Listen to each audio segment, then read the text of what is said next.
the city. Time for Durant Sprague on Portland. Sports leader 1080 The Fan.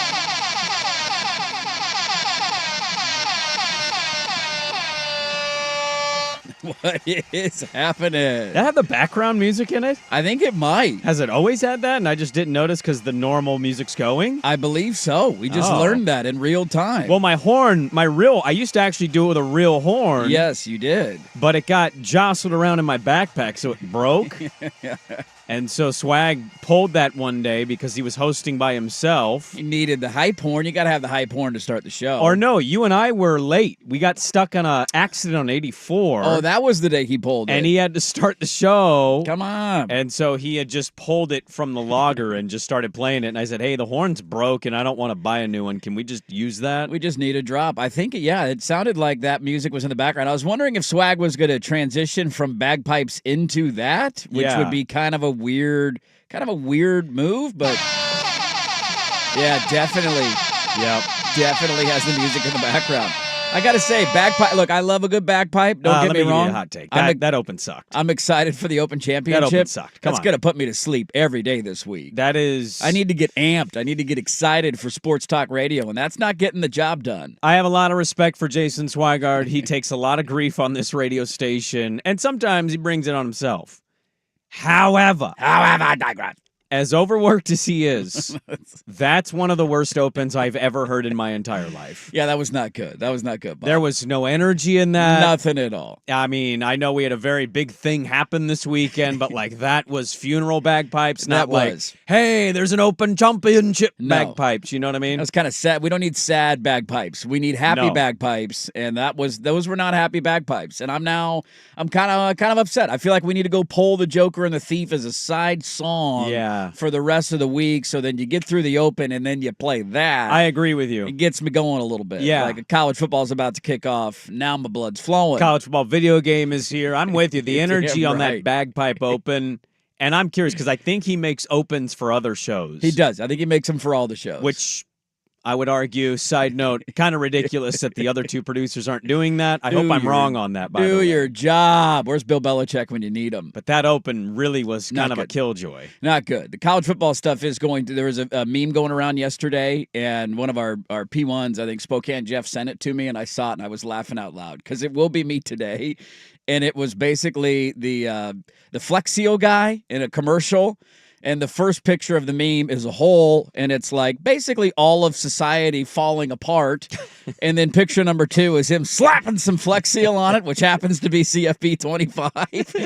Just slap a little bit of that on there, just unplug and solve all your issues. And I saw that yesterday, and I was laughing so hard because that is going to be me this week. Unplug from the Matrix. Thank you very much. Slap a little bit of CFP 25 on there. All's right with the world. I picked a hell of a Saturday to be in a no-cell service for Nonia, Oregon for a work barbecue that wasn't my work. You did, yeah. And then when I got into town as we were heading back, because I wanted to get back in time for the Blazers Summer League game. Of course, we can't miss that. Kling Kong. Had to stop in at the antique store for the daughter. Ended up being a pretty kick-ass little antique store in downtown Vernonia. Come away with some cool stuff on your way back. Went to a Greek coffee shop, which was also really good coffee. Are we going Vernonia underrated? I think we might have to go Vernonia underrated. They got like a million bike trails you could take your family on. Like we're talking about visiting Vernonia again. Sprague here for Vernonia.com. And man, I picked a hell of a moment to say, I wonder if I missed anything on Twitter. Scroll a little bit, see what's happening.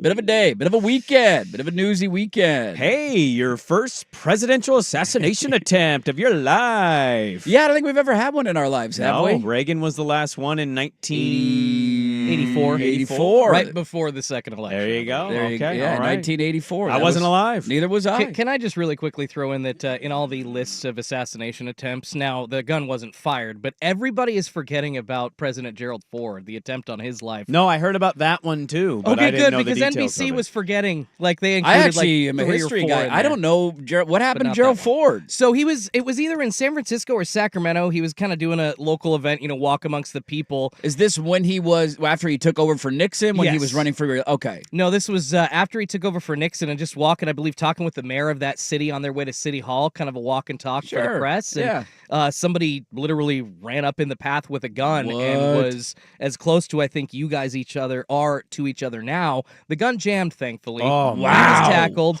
so no shot was man. fired. But he just kept on walking to Just kept City going. Hall. All good. All right, I just keep going. It's a Tuesday. But that Okay. doesn't really fit the violent narrative of yes, No. let's show all of the history of what has happened in this situation. So obviously Ford's not in that, but I was just like, all right, news orgs, include that one because it does seem that it is worth mentioning. I didn't even know that happened. Look at that. You learn something new every day. I knew Ford had an assassination attempt. I didn't know the details of it like that. Yeah, I mean, a gun jamming, just because the gun doesn't go off doesn't mean it's not an attempt. God saved Ford. God did save Ford. He did. No, I just did a JFK presentation when I was a kid and got so fascinated by that stuff that, when I was 15, back then all we had was basically the library. YouTube wasn't as big as it was yet. Yeah, so you had to go look at the books. Yeah, books, videos. I found every single documentary that they did on RFK's assassination, JFK's, but obviously Ronald Reagan and Gerald Ford, and just learned everything about history. Yeah, it was cool. For all the rhetoric, he has said multiple times at his rallies, I'm the most attacked president in history, and everybody's like, Lincoln and JFK didn't end particularly well. No. He almost joined them. He almost joined half them. an inch to the to his left, millimeters. Millimeter away. Absolutely insane. Yeah. I was sitting around Saturday. It's been a long week. The wife had to work a bunch. The little guy is teething right now. Ooh. So just Are you not giving him cold things. We're trying. To chew on. We're trying. Yeah, the frozen chewies is what trying. my daughter's like. Sometimes he doesn't want to hold it, and then I'm like, Yeah. dude, I'm not going to lay here and hold this for you for Put a an little hour. towel where his hands would be, like a tiny little blanket or something. Do you need me to fan you and rub your feet while I'm at it too? What is happening here? Okay? He does, yes. This is Dynasty Mode Day, all right? We need you to be on your best behavior. But it was and the wife had to go to a bridal shower on Saturday, and he was just screaming at the top of his lungs all afternoon. And I'm like, this is horrible. I'm having a horrible Saturday.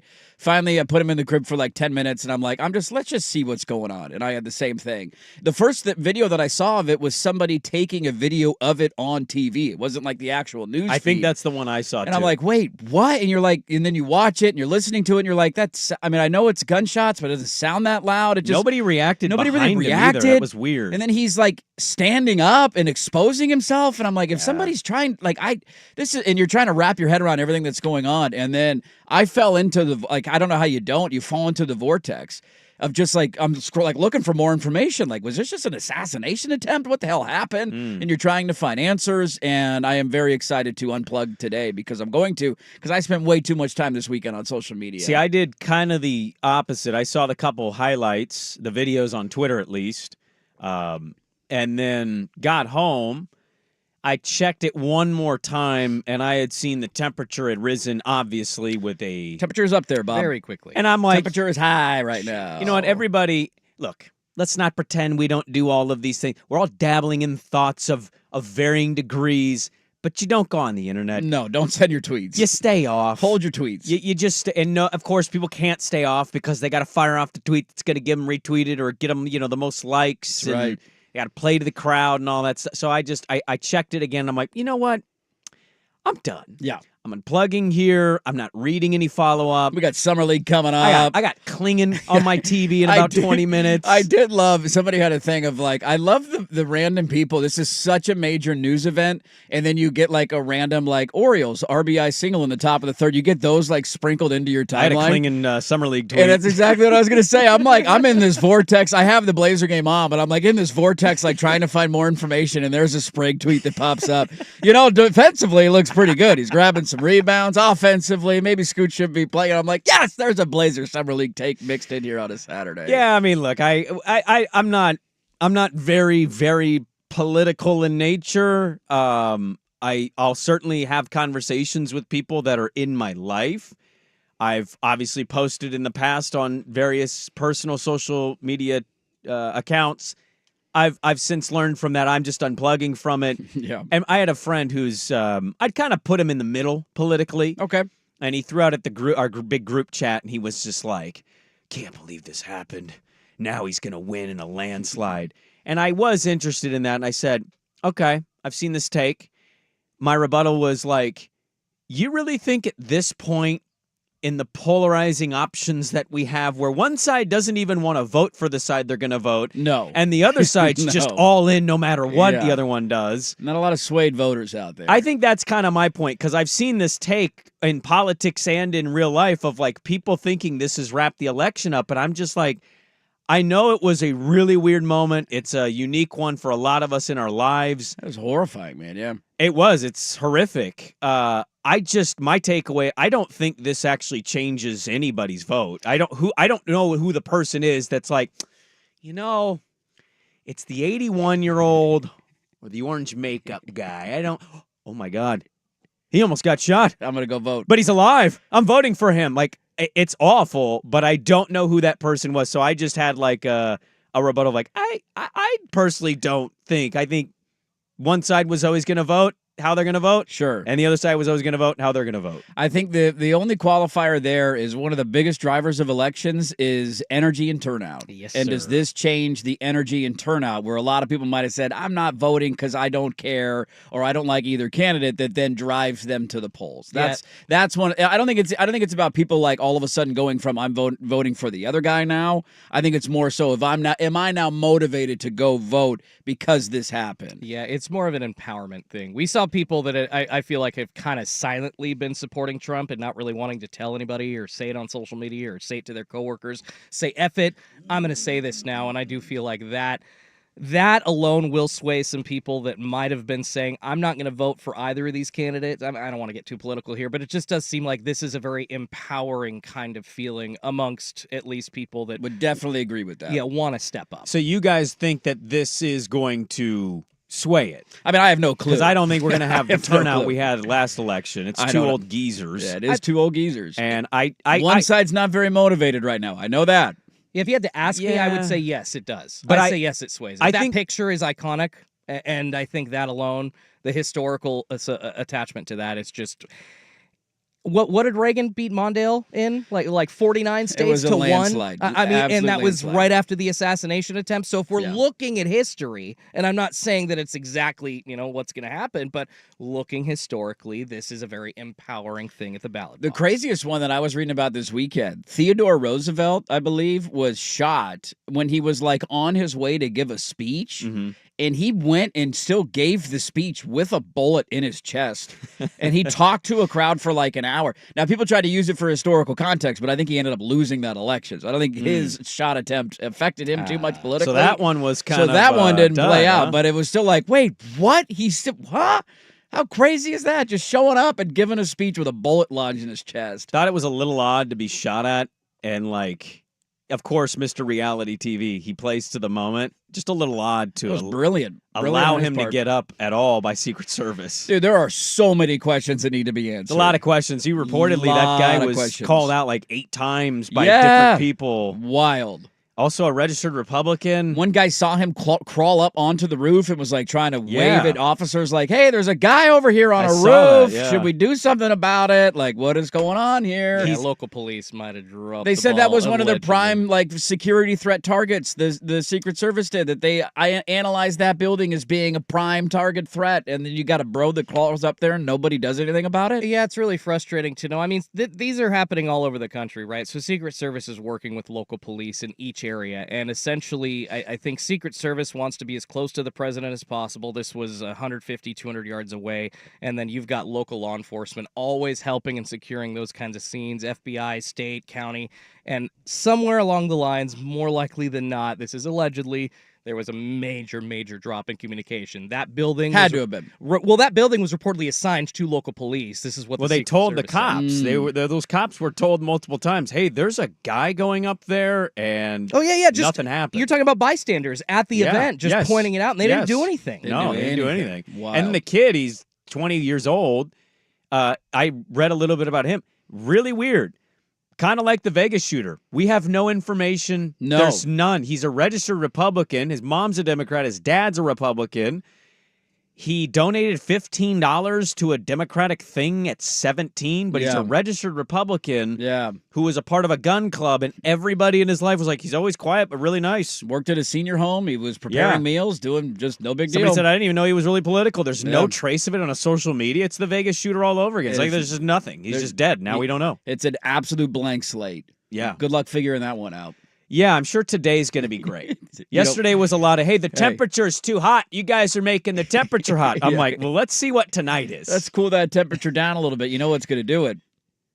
EA Sports. It's in the game. Yes. EA Sports. It's in the game. Make me forget about how terrible I am at golf. Let's go. Let's go, baby. I walked off the golf course and saw that tweet, by the way. I'm after Oh, you golfed. After Schultz is embarrassing golfing now? myself in front of you guys, I went to the range again on Saturday. Let's go, Schultz. Which is when I found out about this. And let me just say, to defend myself, like there are some days, like y'all heard I was getting crap for my hair and stuff like that. Like, I know I'm a crappy golfer, so I'm going up taking a shot in front of everybody at 1080, like knowing that I suck. Yeah. And I'm going to get crap. Hey, we encourage you to take that shot. Because there's some comedy there. I get it. You guys want to see me No, look you like just an got to ass. keep golfing. Yeah, you got to keep playing. We all hit that tee shot where you hit the ball you all 8 encourage, inches. every single one of you encouraged me except one Jason Sukanik at the station, who it's well, like, dude, all right, for the next hour, make fun of me for having hair. I'll do the charity work. It's like working with the blind or helping somebody cross the street. A bald guy making fun of somebody with hair. Oh, shocking. Kind of figured somebody else would step up and be like, insecure bald guy there. But no, nobody did. It's fine. Schultz, I'll say this. I'm glad you kept golfing. Keep going, The second Schultz. thing is, Keep going. I shared this on the next day's show. Oh, you were supposed to give it back. Yeah. Yeah. He is one of those people that, like, he really does. I don't think he's lying when he says he does it out of love. He's an athlete. This is what locker rooms are like. It's constant badgering and just attempts at your personality and everything. And sometimes those people, they operate on dish it back, I love you twos. And that's kind of why I didn't speak up. You got to just give it back to him. Well, all right. In my defense, not every day is a day that we all have it, right? Like sometimes 100%. we just show up and You it's seemed just very off guard with his commentary. It's not click. Well, dude, I told you I was kind of in a passive mood that day. Like I went to therapy for the first time in a long time in the morning. Schultz, It he's making changes. It was just kind of like all There you go. right, just kind of working in my mind kind of day, hang out with everybody, have some fun. It's just like you're not always prepared. But then I look back and I'm like, all right, it was an hour of charity work. I let a bald guy feel good about not having hair. That's okay. It's fine. You know what? Next year, y'all, I'm just going to bring a gallon of sunscreen to this event. And I'm going to say, hey, Sue, let me pour this on your head so you don't sunburn, okay? Like, I can give it right back. Let's physically not get near Sukanik. He is like twice your size. I'm not. Oh, he was. I know. He was saying he could physically handle me too. And I'm like, duh. Like facts as if they're insults, bro. Come on. We're saying things that everybody knows. Tell me something I don't. Well, I'll tell you right now. I'm glad you're still golfing, Schultz. No, I love you guys. Stay on the horse. I wanted to return. Everybody fire. sucks. I wanted to return. Fire, I have no more and you're political commentary to add to the show. That was it. Hey, we saw it. It was wild. It was weird. It was sad. It was all kinds of emotions. Hell of a weekend. Hell of a weekend. There were sports going on, There too. were things going on this Actually, weekend. lots. Yeah, lots of sports. Working on the ticker right now, hoping to go to Cleveland. Bazana was the #1 pick. We'll talk about the Klinger. We got Scoot audio, Chauncey audio. There is the release of the video game. It's a loaded show. Let's get it going. Dirt and Sprague, good to be with you on this Monday on The Fan.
From presidential assassination attempt on Saturday to damn near crowd stomping deaths almost happening at the Copas yesterday in Miami at Hard Rock Stadium. That was insane. What happened? Absolutely insane. I had a million questions, but I couldn't stop. You dove into the political stuff. I don't blame you. I mean, we've never seen that in our lives. I did the opposite on that, but then the Copas, I was actually excited to see Colombia and Argentina. I had an Argentina money line ticket. Hey, there you go. Damn it. Oh, did that not cash? Extra time. So extra time doesn't count either. I don't believe so. I haven't opened my account. See, I thought extra time counted in this. Isn't it technically like overtime? But I resigned myself to that I had lost. That your thing on air was that I had lost. Anyways, I wanted to see it. And, man, opening that up and just seeing madness and chaos and people jumping walls and going through holes and hoisting each other up on the sides of the building. Meanwhile, hundreds of people that paid thousands of dollars for those tickets, they couldn't get in. Couldn't get in. And there was also some of the people that broke in were sitting in certain seats and they were refusing to move. Like, people would come up with what are you going to do? With their ticket, like, this is my ticket, you're in my seat, and people were like, tough luck, dude, I'm not moving. And they were like, and the security and the police officers were so overwhelmed that they didn't know. I think eventually they started going through, like, section by section of the stadium and checking everybody's ticket. But think about how long that takes. It's an NFL stadium with 80,000 people in it. How long is that going to take to go check every ticket? You can't have that many officers. So I was reading up on this because I'm like, this is a horrible look, and people were making Miami jokes of like, well, to be fair, the Hurricanes never have this many fans at their games. But that's also a stadium that has hosted the Super Bowl. It's a stadium that's hosted a college football playoff game. It's a stadium that's hosted a Taylor Swift concert. Evidently, when these tournaments are going on, there's a security or ticketing office that takes over that is not from the stadium. It's like CONMEBOL, I think it's called, or something like that. Okay. And they were basically the ones that were in charge of ticketing and security, and they were the ones that completely dropped the ball. It was a stampede. It was like that. Did you see the mothers looking for their children? I was terrified. Talk about what could have been an awful scene. You have people coming in. There's no way that you can security screen them for coming into the stadium. One guy was just like, he looked like a cop security. He just was going around pushing shoving people. Yeah, that not were even running talking to him, just shoving them. Shoving people to ground. And we're coming off of the game. I can't remember who was it, Colombia that was in that one, where we had a Malice in the Palace in the stands. That was Uruguay. Like last week that just happened. And here you have all these people that are coming in, not going through proper security to get into the stadium. There were a bunch of fans that were like, this is why the U.S. can't host the World Cup. It's like, bro, we've hosted multiple World Cups before. This is not on us. This is that agency that was hired for whatever reason to do security and ticketing, and they were terrible. They dropped the ball in a big, big way. Yes, that they were lucky that nothing bad happened. I mean, it was a horrible night. Very lucky that nothing more significant didn't happen. Because they didn't scan for tickets, so a lot of those people at that match yesterday didn't have tickets, and that meant they also couldn't actually check them.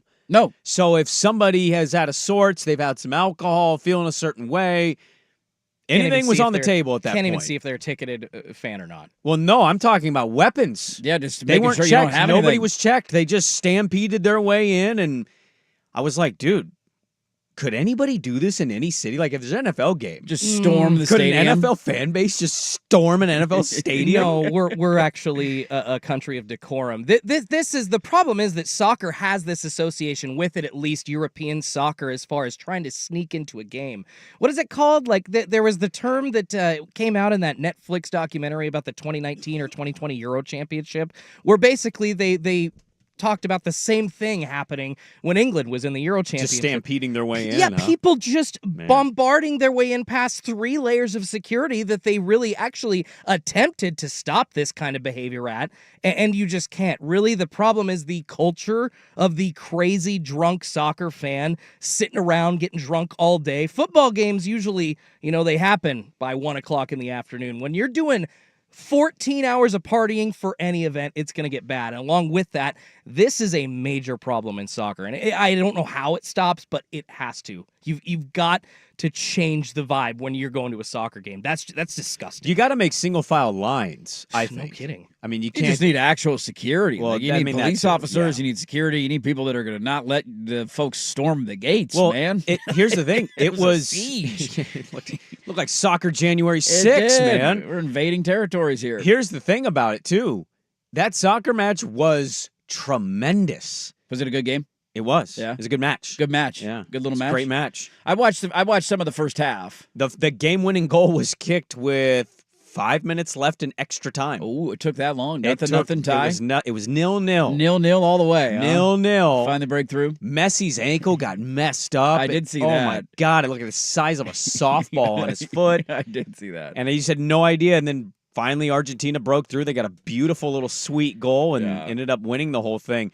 Definite winner, obviously, Argentina. I think Shakira may have beaten Argentina. She's back, baby. She never left. She's back and she's making her sounds again. She's never left. Where the hell is it? It's somewhere in here. I know we got it. I just thought played you it the had other it. day. Okay. La la la la la la la. She did do that, though. She did. Started off the whole... So you saw the halftime show. Well, I saw it on social media. I didn't watch the thing on okay. television, All but I did see it on. Yeah, I don't know. Somebody deleted it. We used to have our. No, we security- didn't delete it. It's got to be on there.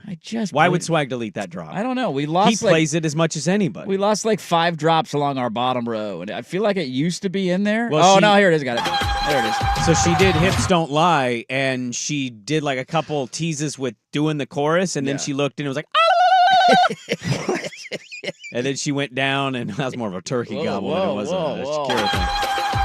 Hot take, but not hot Gave you take. one of those. One of the worst female vocalists of all time. She's not actually talented. She's just hot. Oh. My hips don't lie. It's like all nasally. Why? Why would anybody put that on the radio? I don't know, but they did for 25 She's not years. talented? Have you seen her Not perform? talented.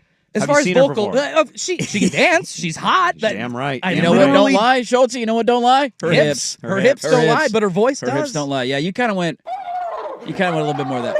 Yeah. A little bit more gobble gobble. A little bit of that, than yeah. Shakira sexy sound. Yeah, well, you know. It happens to the best of us. Great match. Awful moment. And that's unfortunately going to be the story of the Copa.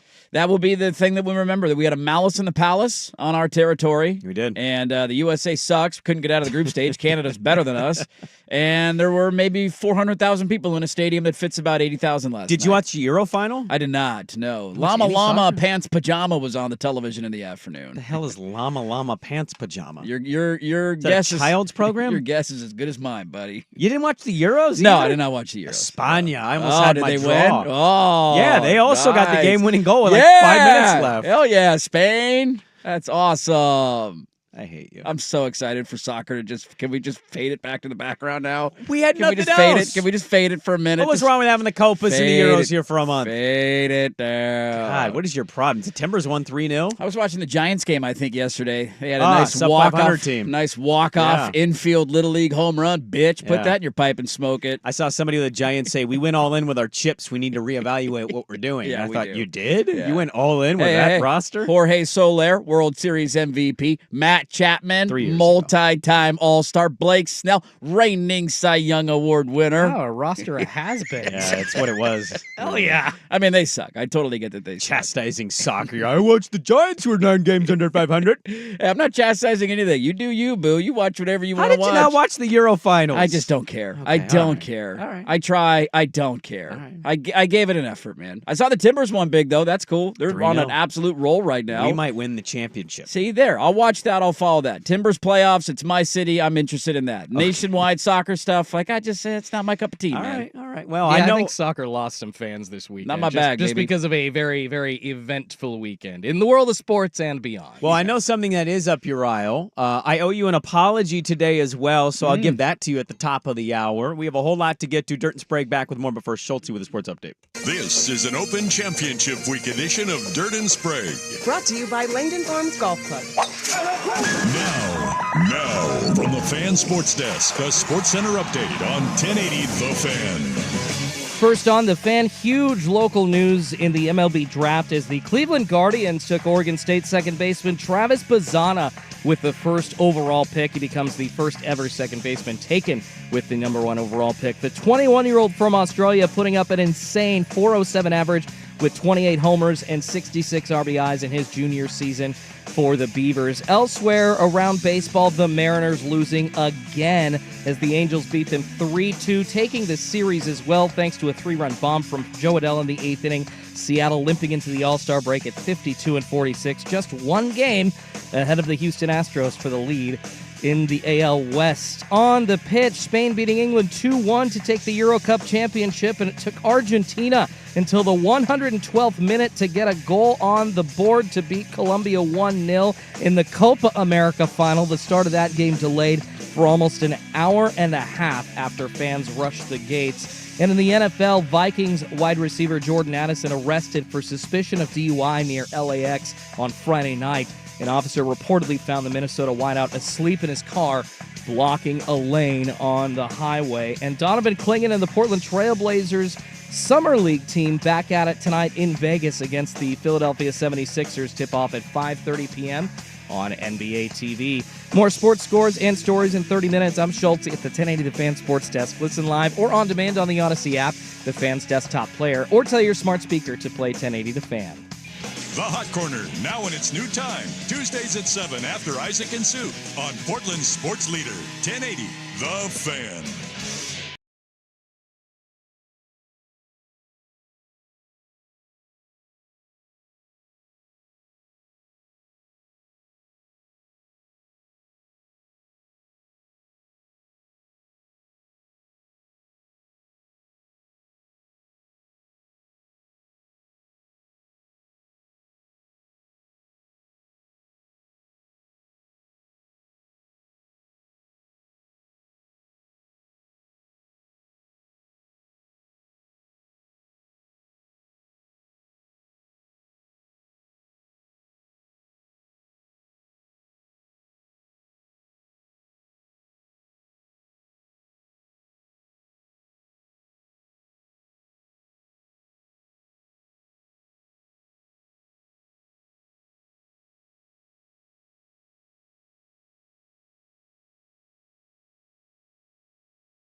EA Sports. It's in the game. Have you turned it on? Oh, I've tried a million times to break through the firewall, but it will not let me. I thought you got the early release. I thought at midnight this was... No, not till 1 o'clock today. No. 1 p.m.? I know. It's, you know what? I got a bone to pick with all this, okay? So I think the official release date is like Thursday for everybody. Early release, you get it like 4 days early, which is today. Yes. I thought at midnight No. it was supposed to drop. So you could buy it and you could start the download. But even when you turn it on today at 1 o'clock, it's going to have to like finish installing. I don't know how long that's going to take. Oh, it's going to take forever. And they usually put you into like so you're basically just playing like whatever scrimmage mode they set up. And so you can at least play the game while it finishes installing. So that will be me at some point today. I don't know when I'll have time for it, depending on the nap schedule, the little guy.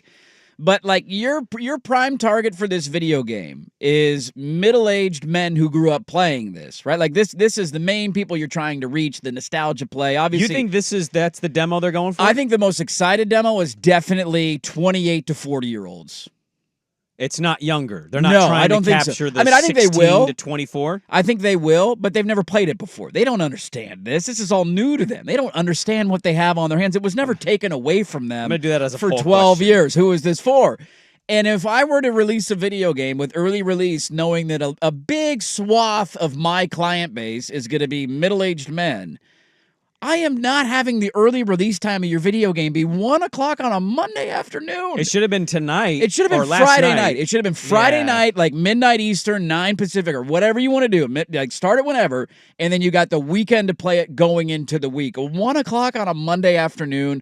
What are we doing here, EA Sports? I'm pretty sure MLB The Show figured that out, where they like started their early release on like the Thursday. Yes, a Thursday Major night. League Baseball season starting. Yes, that's exactly when it should happen. What's the age you threw out? What did you say? I think like 28 to 40. So- Well, maybe not even 28. Maybe like 30 to 40 we'll go with. Well, Hefe's boss, he has a son who's much younger than us, and you said, oh, he's because he loves college football. I mean, I want to say how old is Sacramento's kid I think now? he's like 24, 25. Yeah, I don't 24, think he's 28. 25. The last one came out, I want to say in 2014. That's the last one, yeah. So if you were 10 years ago. So that makes sense. So if you were 24, you were born in 2000, so you had it till you were 14. You're right in the sweet spot of Yeah. that. So I'll say I haven't played video games really since I was 14. Yeah, okay, 22 to Okay, now I'm not doing a poll question. 22 to 40. So you're basically hitting 22 every to video 40. game's demographic. That's Well, the I'm demographic saying for everything. I think the majority of people who are overly excited for this are people who have played the game before and understand what was missing when it was taken away. Give me a specific age demo. Like, give me a Young 5-year adults. Young adults. What does that classify No, as? I would young say, adults. honestly, 25 to 54. I would put our main listener demographic. I really would, because hey, What's the House of sweet Cards, spot? Kevin Spacey was playing. No, 25 to 54. Is that a Kevin? We're gonna drop a Kevin Spacey line. Well, in he was there? like a 50-year-old political candidate playing Call of Duty on House of Cards. My point is, older guys now in the age of That's the most 2024 random poll are of all playing time. video games. I was wondering where you're going with Yeah. Kevin old, Spacey. old dudes play video. It was just his character. Hey, he's bankrupt now, man. playing- Come on. I don't care about him in real life. I going am through tough talking times. about something an old dude that he played did. And Give you a massage, though, if you're down. He's got to get back on the horse, man. That's all you can do. Just keep You pushing. know what? It was a mistake bringing his name up. Just the point is, old guys like video games. All right, there we go. We are old guys. I am an old older guy. than us. Why is it coming out at 1 o'clock on a Monday? It's stupid. It doesn't make any sense. But I am thrilled. I remember when the tweet came out. I want to say it was like 3 years ago after Georgia's first national title game. Yeah. They sent out a tweet saying, "For all of you who never stop dreaming, it's making a return." And then it took forever for us took to find out if it was real. whether it was real, how long it was going to take to come back. Yeah. You got to settle all the NIL stuff. I think that tweet was like over 3 years ago now. So we've been waiting a long ass time for this game. 12-year-old Dirt, dude, we are psyched today. Well, I know you're psyched. You're Dirt. You're not LeBron James. You're not Shador and Travis Hunter. It's got to be upsetting, though, Yes. to see all of these Yes. people just openly playing this on Twitch and Yes. on live streams. And you're like, cool, I have to wait another 2 days. This is great. We had Shador Sanders beating Travis Hunter. They were playing against each other, Colorado against Colorado. Of course, got to be Colorado. And here was a commentary on a live Twitch as Shador and Travis Hunter were playing. They're talking about their own team in this cut, okay? I want you to take a listen. Okay, bro. Why am I getting chased by? There Bro, we go. how? The O-line is realistic. Yes, very realistic. What you mean? Niggas can't block for nothing. Woo! an N-bomb in that? I don't think so. No, I don't think so. What did he say then? I don't know. I'm It not gonna starts say with an that. N. I'm not saying that. I'm just I N don't think, something I don't can't think block so. for nothing. My friends can't. I'm not block, playing that again. My friends can't block for nothing. That's not what he I said. think that's what he said. I think he That's said not. my lovely Did he say teammates. ninjas? My lovely teammates cannot block for nothing. And then Shador had to come out with a tweet and was like, "No, we were talking about last year's offensive line." It's like, bro, this is literally this year's team. Well, he's not wrong about last year's team, if that's true. But I think maybe he's telling the truth there. Maybe he's referencing last year's. Yeah, I don't know. Running for his Not life. knowing it's mainly this year's. People are just trolling him. You can't have no time to throw. The players got a copy of the game with their like $600 payout, right? So if Yeah. you're in the game, I actually don't think all of the players have gotten it yet. okay, that They want certain people having, like LeBron showed a highlight of him pick-sixing with Ohio State. Yeah. They want those people What? publicizing the game, playing it live so they can get people more amped for it. I get if some players get early access to it that are actually like college football players, but LeBron James, come on. Can I ask a what? Come on, let's give all the Schulte, great people Schulte, that have everything, Schulte, even more of everything in Schulte. life. Let's do it. That's Schulte, exactly how that is how society celebrity works. culture has worked forever, Yes, whether it's LeBron or the next white guy. That's how it works. I would just tell you, if you created something that seems really good and you needed to get it to masses, you 100,000,000% send it to LeBron James. Yes. Yes, you would. Yes, you You'd would. shake it all you want. If LeBron would do it for you, you would let him do it. That's the way this stuff works. But I was pissed watching all of them have the chance to play it. Well, I have a dumb question. Yeah. My wife might be greenlighting me to get a PS5 so you and Let's I go. can Twitch this. Let's go, baby. She might be willing to let me buy Let's go. a $500 game system just so you and I can have 12 people watch us be bad at a video game. Hell yeah, brother. I saw it and I knew what it was going in. I'm literally just asking, what's different about it looks like Madden. And I've heard nothing How dare you? How dare you? except it has your school logo. How it- dare you? You're just playing Madden. So I don't know. I haven't played a football video game in a while, but I am such a nerd. And I know they're NIL Sprague, NIL No, I don't even think it's that. portal. Like, I mean, obviously the games are different because it's college or Just NFL. want to see your so school logo? Is that the reports on this. Now, I will give you the official response tomorrow once I get a chance to play it today. The reports on this are it is like the most immersive football game you've ever been able to play, just in terms of on the field things that you can do. Like sliding protections and hot routes and audibles and formations. Doesn't Madden have all that stuff? I don't believe so. Madden can't hot route? Madden We can can't hot Omaha? route. Madden can hot route, but a lot of the other stuff Madden can't do. That's just what I'm reading. I haven't played a Madden game in a long time, so I don't know. Don't really know. I don't know. All I know is people have been asking Madden creators, EA Sports, for features for like a decade, and they haven't added them. So Yeah. it's definitely a case of they've probably been putting their stuff into this NCAA football game and not improving Madden in the slightest. But Time will tell, though. I gotta play. Gotta play it first. Got to get on the sticks. yeah, I don't think it's a dead copy of Madden, Sprague. They had to do some innovating to get this on the. Yeah, but is it? I guess what I'm asking, is it any different than the next Madden? Like, they innovate every Madden, but like, They See, do. that's the what I'm thing. saying is they Madden don't. doesn't get innovated. That's the whole thing about Madden is it's basically the same game every year. why and they would just- you allow a college football game to have things that your NFL game doesn't have when the NFL trumps college in rating? Yeah, I don't know. I don't. It's a That good would question. make no sense in my brain. I got no clue. One of those reasons, I believe, is because the NFL is very strict on what is allowed in the game.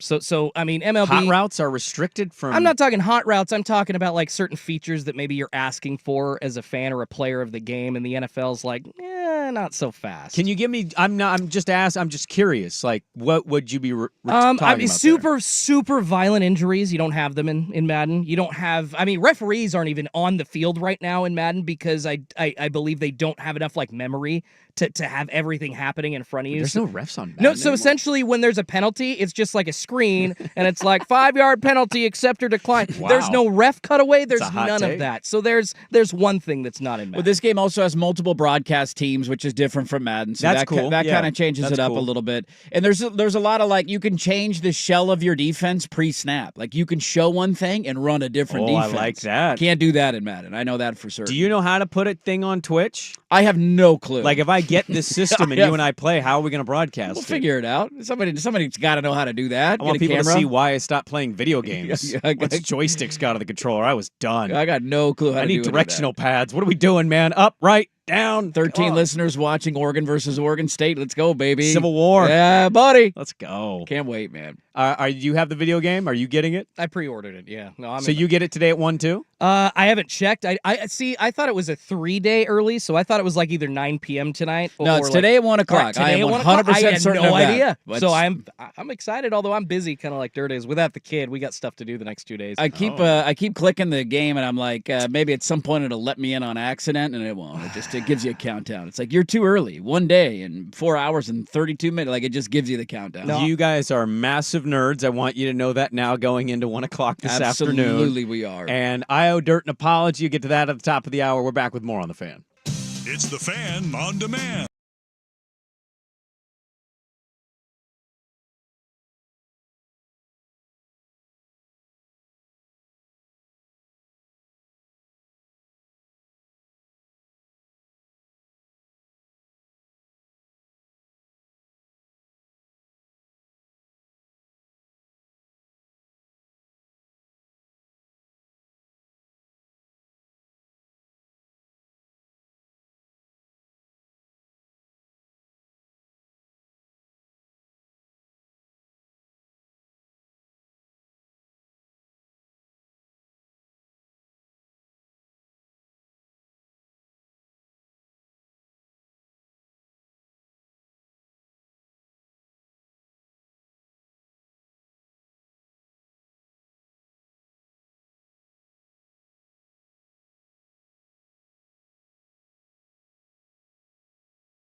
I owe Dirt an apology for something Blazer related. We'll get to that at the top of the hour. The Klinger made his debut on Saturday. They got another game today. Kling Kong. Yep. We'll get to that. Hear from Scoot and Chauncey as well. They both did interviews. They did. One slightly better than the other while not talking into the microphone. That was annoying. We'll get to that coming up. Travis Bazzana taken number 1 in the MLB draft. We talked about that on Friday because Passon had written the article. Yeah, it felt like it was going to happen, foregone conclusion, and then it happened. It's one. I think it was the only thing I got right in Sprague the line. That was the only one you got? Yeah, because Spain and England didn't draw. España won in the final 5 minutes, and my money line bet did not win. Full time is the 90 minutes, not extra time. My favorite thing from the weekend, we didn't do that segment today, but it was a favorite thing, and I will remind Swag of it. When I was ridiculed for not throwing the Mariners into my baseball parlay because the Angels suck on Friday. You missed your other bets. I mean, I didn't hit the parlay. I hit 3 out of 4. The Phillies lost. The Mariners got swept. Yeah. By the Angels this weekend. Yes, they Just did. got to throw that out there. When I was ridiculed for not gambling on the Mariners against a bad team, they got swept by the. Swept? They got swept. I don't know why I thought they won Saturday. I thought Didn't they they won win one yesterday? game. They won Are we Friday sure? or Saturday. Hold on. They Are we won. sure about that? Resident I Mariners don't know. I'm fan thinks asking. They, They gotta lost 2-1 win. Saturday. What And happened? I know that they lost Friday Friday because I had listeners night. tweeting me Friday, and they lost yesterday. They did So lose unless yesterday? it was a 4-game No, series, they did. They got swept. They got Oh, swept my by the God. by the Angels. No, sorry. They did not get swept. It was a 4-game Okay, they series. won They Thursday. won 11-0 on That's right. Thursday. Okay, That's my why we apologies. chastised you on They Friday. lost 3 out of 4 Shut up. after being chastised. That's not even a shot at the Mariners. That's No, just I a know. shot at Swag for coming out saying I was an idiot for not gambling on the Mariners. I don't know what's more shocking, the fact that happened or the fact that Schultze wearing what he's wearing didn't know that happened. Yeah, it feels like you should want to burn your house down after losing 3 out of 4 Did you to check the out Angels. on them this weekend? Oh, no, I was watching them Saturday and Sunday. It was very frustrating, but just the confusion was forgetting, because Thursdays are usually off days, so just Yes. forgetting that it was a 4-game instead of a 4-game set. Yeah, the Phillies let me down. I had 3 out of 4 in my parlay. The damn Phillies lost to the A's at home. Well, 18-3, I think Yeah, the they got score housed. was. They got That was clobbered. yesterday. Yeah, I was talking about Friday's my game. bad. Yesterday they got clobbered too. So today, 1 o'clock after it all loads, we officially tomorrow on the show, we've got Dynasty Mode. What team are we going to pick for Dynasty Mode? Oh, we got finalists. We got teams we got to try out. And we're going to pick one of the finalists. I think so. We'll see how much time I got What do you today. mean we think. I don't know how much time I'm going to be able to play today. What do you need the game to pick what teams you start Why your are first you getting Dynasty so Mode? angry with me over this? Because I had it scheduled on Tuesday's show. you need the content. content for tomorrow. I don't look. If he goes to bed on time, I'll have plenty of time this evening. But I'm not diving into a dynasty mode without trying this out. I got to see the home field environment. I got to see what uniforms I can pick from. Okay. I got to mess with conference affiliations. There's a lot that goes into this. We know the conference affiliation. No, I'm changing conferences. You can change conferences. I'm changing. If I'm going to a Big 12 school, I'm adding Florida State, Clemson, and Miami to the Big 12. they're I headed need there. bigger games, right? Is the Pac-2 in it? The Pac-2 is in Yes! it. I'm adding Oregon State and Washington State to whatever conference they need to be in my puzzle. I got to put this thing together. It's going to take time. You don't just rush into this. It's like a marriage. You got to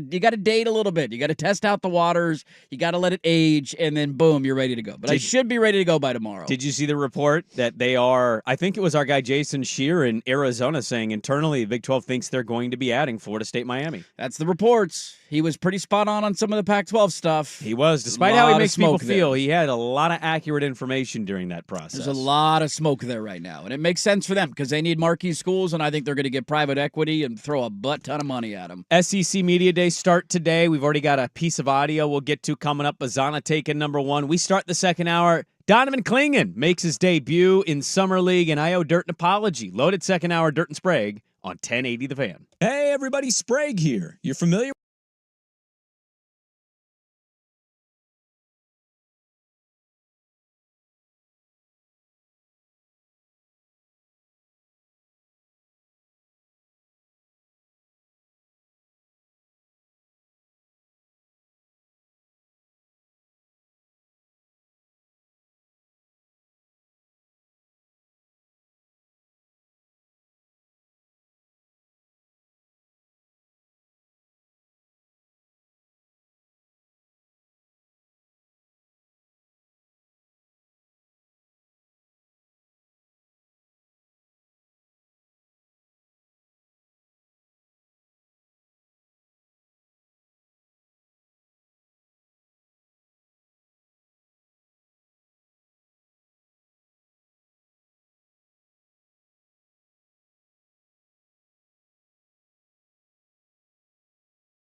All right, welcome back in. Hour number 2, Dirt and Sprague here on 1080 The Fan, the Odyssey app, 99.5 HD2. And we think YouTube. Is YouTube up and going? Are we okay? Are you still frozen there? I believe I'm still frozen on YouTube. I'll try I'm to. frozen. Hold on. It's Schultze's all right. doing everything he can. Yeah, I'm working it It's this not morning. a Schultze problem, that's for sure. Somebody, Jeremiah said, I'm using the force on him. I got a weird hand thing going on. I'm zoned. Oh, yeah, still frozen. Still frozen. Still Your frozen. lack of faith disturbed. I think it's great. I could just pick my nose the entire show. You know I'm here, but you can't see me. It's kind Yeah. of nice. It's delightful. I might take my shirt off. Should we go tarps off hour 2? It'd be funny if you took your shirt off and then the camera decided to unfreeze.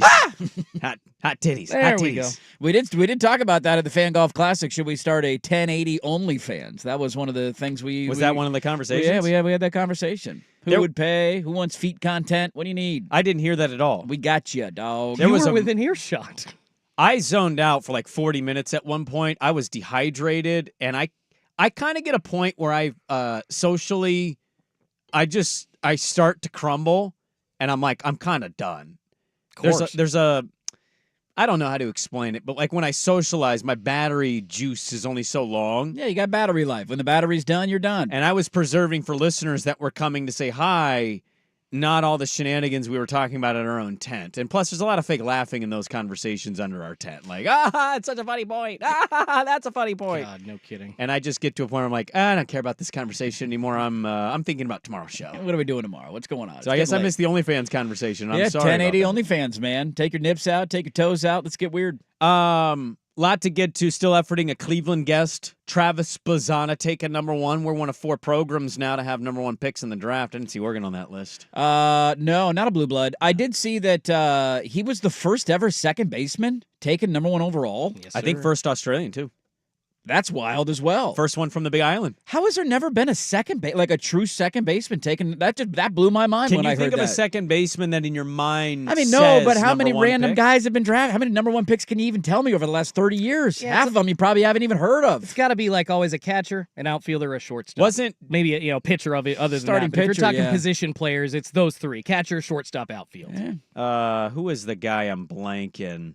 Hold on.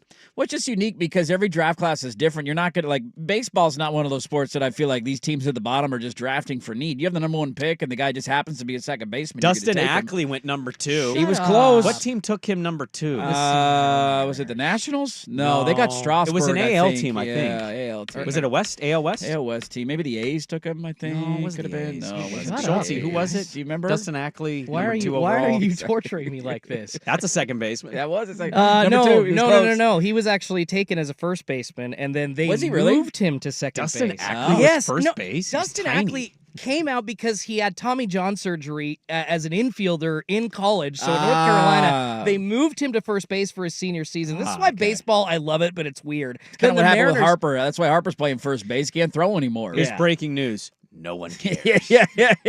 That just, I don't know why. That stat was like, wow, that's kind of crazy. The first ever second baseman, true second baseman taken number 1 overall. Lot to get to here with the Blazers. I owe you an apology. Go ahead, fire away. What do you want first? Do you want Klingon thoughts or do we want the apology to you? Well, I think they go hand in hand. That's the ironic part of it, which is why Really? he should be playing, which is why I was right. And go ahead and start with the apology. Well, okay, I'll start the apology here. We give takes. I'm willing to be guy that says I'm wrong, take was wrong, and certainly there's a lot of people going to dig the heels in here and say, nope, we're not wrong. I will say, I think I'm wrong. I think I'm supposed to the take. The take was Scoot not playing in Summer League. Kind of controversial to some. Many will still hold the take he shouldn't. However, I gave the take, I see it, I understand it, don't care if he doesn't. And then what I didn't know, because I don't follow every team's off-season doings, I didn't know Brandon Miller was playing. Yeah, he had a good rookie year, too. I didn't know Jaime Jaquez was going to play. Yeah, good rookie year. Cam Whitmore is playing. Yeah. I could keep going on. There's a decent amount of guys from last year's rookie class that are, whether they play the whole time or not, doesn't matter. They're playing. They're on the team and they're playing. Scoot's not. And I'm going to give the take.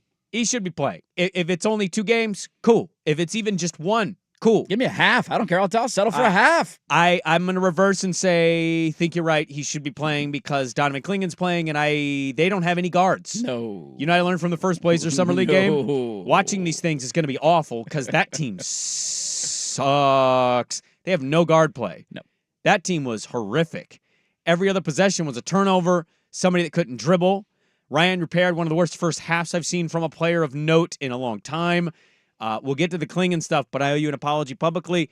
Whether it be for a first half, 1 game, 2 games, Scoot should have played, and I was wrong. Didn't know all these other rookies from last year's class were going to play, even in a small sample size. Yeah, I didn't even know that either. I still stick by the take, but I had no clue that all these other rookies were going to go out and play in Summer League in year 2, and I think it makes the take even stronger of just like, what are we doing? What's the argument for him not to play?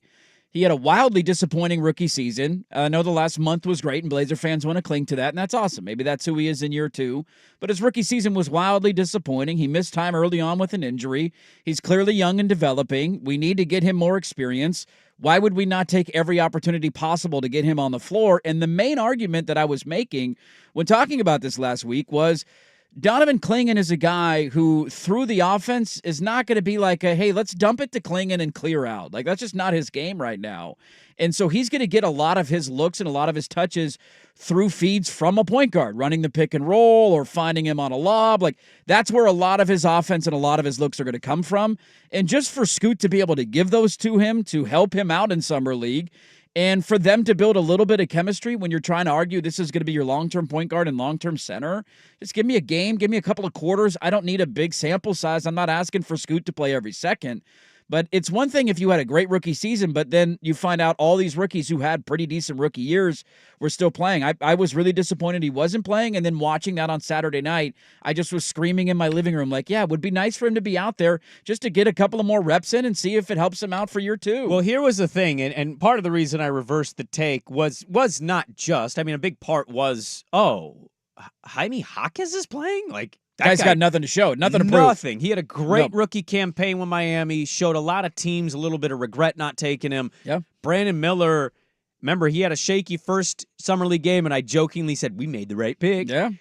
He ended up having a really good rookie campaign, and people in Charlotte are excited about him. Here was Scoot on CBS Sports. He did an interview, and he was asked about Donovan Klingon. Just watching over the past few days, I think we could be really dominant. I think we'd be really dominant. Just watching him run the floor, that's one thing that stuck out to me. He runs the floor. He can shoot the 3-ball, a little bit of everything. So he guards. He takes pride in his team and team defense and team offense as well. So I think we'll be very compatible. Just with my downhill and versatility and his versatility as well, I think it'd be crazy. And just watching that game unfold on Saturday, God, I stuck through the whole thing. I shouldn't have. And they almost coincidentally had a comeback and win. They did. I don't really have a lot of thoughts outside of Donovan Klingon, and we'll dive into those. But, like, if that's your takeaway, give me a half of that. Give me a game of that. I just wanted to see it. And there's many takeaways that people will have on Summer League that we don't really need to have. Klingon, I thought, struggled some. He couldn't hit shots. He did struggle in that department. Mm-hmm. I also thought he had opportunities to get the ball, and no one could give him the ball. There were no good lob passes. There were no good, like, hey, coming off a screen. The dude set some monster screens on guys, and I just thought, imagine if he had a point guard who would actually competently pass him the basketball here. Give him the ball. Maybe he would have hit a shot or two more than what he shoot? 1 for 8, whatever it ended up being? I think, yeah. So, yeah, given who's played, even if it's just a game, I would have liked to have seen him and seen him play in some action, even if it's limited with the Klinger. That was my apology to you. And I changed course. He's not going to play. No. So this is going to be a moot point after today because they play today. Yeah. But after seeing the weekend of festivities and what's transpired, I would have liked to have seen him for a game just play with Donovan. Well, and the response would be, I think the other side of the argument is, well, they're going to practice together. Scoot's in Vegas. He's running through team drills. Like, all these guys are working out together. But I'm just a firm believer that there's a massive difference between going through the motions in a practice, and not to say that they don't practice hard, but just of where your heart rate is at for an actual game, whether it's a summer league game or not, whether it's a preseason game, it's different. There's fans in the stands. You're a little amped up. You got to kind of control that. Like, there's just more stuff that goes into it. And I think that's true in every industry. Like, if we're telling people how to get better at radio, you could go sit in a production studio and try and record a show, and you're technically practicing, but it's not the same as being live on the air. Exactly. And the adrenaline rush that you feel of like, all right, here we go. Red light's on. Now you're on the air. You got to go get it done. Like, there's just a difference. And that's where I think it's just frustrating that they had the opportunity to build a little bit of chemistry, whether it's for one game or two, kind of feel each other out a little bit, get a sense of each other's games. It's just a little bit different from the practice floor. You give me one good half or one good game of Scoot, throwing a couple of lobs to Klingon, everybody says, hell yeah, brother, and then you pack it in. Yeah. He's done for Summer League, and that would have solved all of the problems. Well, can I cherry on top, too? The shooting by Scoot Henderson, it's obviously still needing work. The 20-game stretch at the end of the season last year was something workable. We started to see, I think, the talent maybe start to come together, but why not put him on the floor just to allow him to get the shots up? There's not all NBA talent, but there's some level of NBA talent out there. Why not get him out there just to get more threes up? Just the one game. And look, it's Summer League. I'm not going to pretend this means a whole lot. I think it's just the one game would have been nice, especially given how poor that guard play was for their team, and it's probably going to continue. This is going to be a rough watch. They're not winning the championship. It's not our year this year. They get a ring if they win the championship, guys. It's a big deal. Year, man. I would, yeah. We'll get to the over/under. That came out this week, and they're tanking in Summer League too. I think they think this is going to carry over. We'll talk about Donovan Klingon. Chauncey had something in the over/under. We'll get to that next on the Fan. The Herd with Colin Coward.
Mike Chico Borman's going to join us from 92.3 The Fan at the bottom of the hour. Travis Bazana, the number 1 pick in the MLB draft, the second Oregon State player to be taken number 1. The other one's having a pretty good year this year. That was a pretty good pick. Starting in the MLB All-Star game tomorrow. We got the Home Run Derby tonight. Got some college football odds and ends to get to. Mike Borman coming up here for the Daily Ticker. We're talking about Scoot. Playing, not playing, Summer League. Blazers Summer League team is atrocious. The Clinger. The Clinger. I want to get to the over-under number for their season win total. And Chauncey has an interesting thing to say about vets on a Rasheed Wallace podcast. What were your thoughts on debut one of Donovan Clingan against the Spurs? They play tonight. What were your thoughts on his first performance? I think it connects a little bit back to the segment we just did. It would have been really nice to see him play with a competent guard that could have set him up with some better looks offensively, could have helped him a little bit just with spacing, taking advantage of some of the nice screens that he set. All in all, I wasn't really surprised by anything that we saw. I mean, he had an off-shooting night. I was glad that he was taking wide-open threes. This is Summer League. It does not matter. It's meant to get better in practice. And so if nobody's guarding you and you're open, dude, fire away. Take 7 of them a game. I don't care. The air ball was tough. The air ball was tough. I will grant you that the air ball. But the first one, rattled in and out. He almost made the first one. And so he showed he's got a little bit of touch. I hope he keeps jacking it up. There's only 2 guys that are worth watching on this team anyway. So I hope he takes all the shots. Rough offensive night, but again, I think that goes to some of it not having a guard out there with him. I thought defensively he looked big, strong, physical like we thought. 5 blocks. 5 blocks was awesome to see. He was great on the glass. He didn't seem like the kind of guy that was going to have, I don't know what his final foul number was. I think he ended up almost fouling out. I don't know what the summer rules are, but he didn't seem like the kind of guy that's just going to needlessly foul. He didn't strike me as that, at least in game 1. So I thought defensively, a lot of positive marks. Offensively, he struggled, but it's going to happen, and the rest of the team around him sucks, and he's not getting a lot of help. Yeah, the 5 blocks was nice to see, and I thought he disrupted more than just the 5 blocks that he had. I think he had 6 to 8 personally that I thought he affected the shot. Rebounding was good. He did have some moments where he's a little out of position. I also thought some of the glass stuff, again, I think part of what you have to do is evaluate him and then also look around him. How many 7-footers are out there? Well, the Spurs were a smaller-ish team, but it just felt like every other Spur player was given leeway to the glass or got by their person, and so he's stuck in no man's land. Right, be the rebounder. Rough offensive showing. I think we saw why a lot of the notes were still really raw there. Mm-hmm. Nice little turnaround jump hook with the left, but the air ball 3, missed a couple bunnies. That happens. I'm not overly concerned about his offensive output yet. I just wanted to see somebody look solid defensively and go out and crash glass, and I thought he did that. Really not much more to add than that. It's the first Summer League game. We're getting another one tonight, and hopefully we'll have a Blazer guest tomorrow on this. I like the effort. Honestly, max effort young player. And there are a lot of guys that come into the league and don't look like they're always giving 100%. Maybe that's just not how they play. But it looks like Donovan Clingan is always ready to do something. And that is something, with the rebounds, with the blocks last night, I feel like that's what stood out to me. He is always playing gritty, and that's the best kind of player that Portland could get. One reason I also was sitting in my garage watching this game, and I don't know if I texted you this or I tweeted somebody, I can't remember, but when I thought oh, Dirt kind of right, I'd like to see Scoot, was because of the screens he set. He was setting some awesome screens. Now, I just thought physically, one of the reasons I was all in on them taking him, even though we have Ayton, knowing Ayton's probably going to get traded at some point, is because of his size. He's 7'3". That's not small. And so, that screen setter is going to do benefits, or at least it should, for a guy like Scoot. Now, Scoot's going to have to hit jump shots. That's going to be a big part of his game. But also, on the rolls, I thought he had 4 or 5 where I'm give him the ball. Go. Give it to him. Yeah. And the person, Chris Murray had 2 possessions, and Chris Murray got off to a good start. Didn't look at him. I don't know some of the other guards' names. I'm blanking, but there were a couple awful guards just not throwing lobs, or if they did, they were just terrible lob passes. And I'm just these are opportunities that a guy like Scoot could reward him with on some of these screens, or pull around and get clean looks on jump shots. So I thought all in all, good, not amazing, raw offensively, but kind of what we expected defensively and what we should come to expect on the glass. I thought it was pretty funny that he plays one Summer League game and it almost sums up who he is as a prospect. a guy who is, you can tell immediately his size and the impact that his size will have. 5 block shots was great, to your point, probably affected more. Really good on the glass and would have been even better if he had some help from some teammates on the glass. Great on that end of the floor, incredibly raw on the other side of the floor. And what did we all talk about on draft night and leading into the NBA draft? What was he? Dominant defensively. They feel like there's a lot of potential there offensively, but it's clearly not there yet because he just wasn't asked to do a lot of that at UConn. He didn't have to. They wanted him to be the anchor of the defense, and so that's just going to come about a little bit slower. And it's why I think when he was drafted, a lot of people viewed it as this is it's a perfect backup center spot from the beginning. He clearly does not have the offensive game that DeAndre Ayton does yet. Ayton will not be in Portland long. Is it one more year? Is it the deadline? I don't know, but you bring him along slowly. The other thing that I'm going to circle and watch, just because I was curious, because I know we talked about it when he was selected, he only played, I want to say, in his second year at UConn, like 22 minutes a game. He was a 20-minute-a-night guy. And that was one of those, like, all right, let's just see. I know he was injury stuff, and you don't want to overuse him, and they were smart with that, and just how that, he played almost 27 minutes in the first Summer League game. Fine. He looked fine. Didn't seem to be winded or tired by the end of it. I mean, I didn't watch all the way till the end like you did. I pulled the chute in like the third quarter. But just watching how many minutes he plays and what those numbers look like, and if he's able to kind of handle that over a very small sample size is another thing that I'm circling. Well, you talked about vets. They have a vet in front of him. DeAndre Ayton is the starting center. Chauncey Billups was on the Rasheed Wallace podcast, and he talked about the need for vets on a team. That was really when kind of the league changed to me, and it really hurt the league, and it hurt the young guys. Mm-hmm. When those backups, I don't know, Kevin Ollie's and Jacques Bonds and T. Lou's and all of those veterans. 10-plus year guys. That, like, they're not there to really play and carry the team, but they there to raise them young pups. Yeah.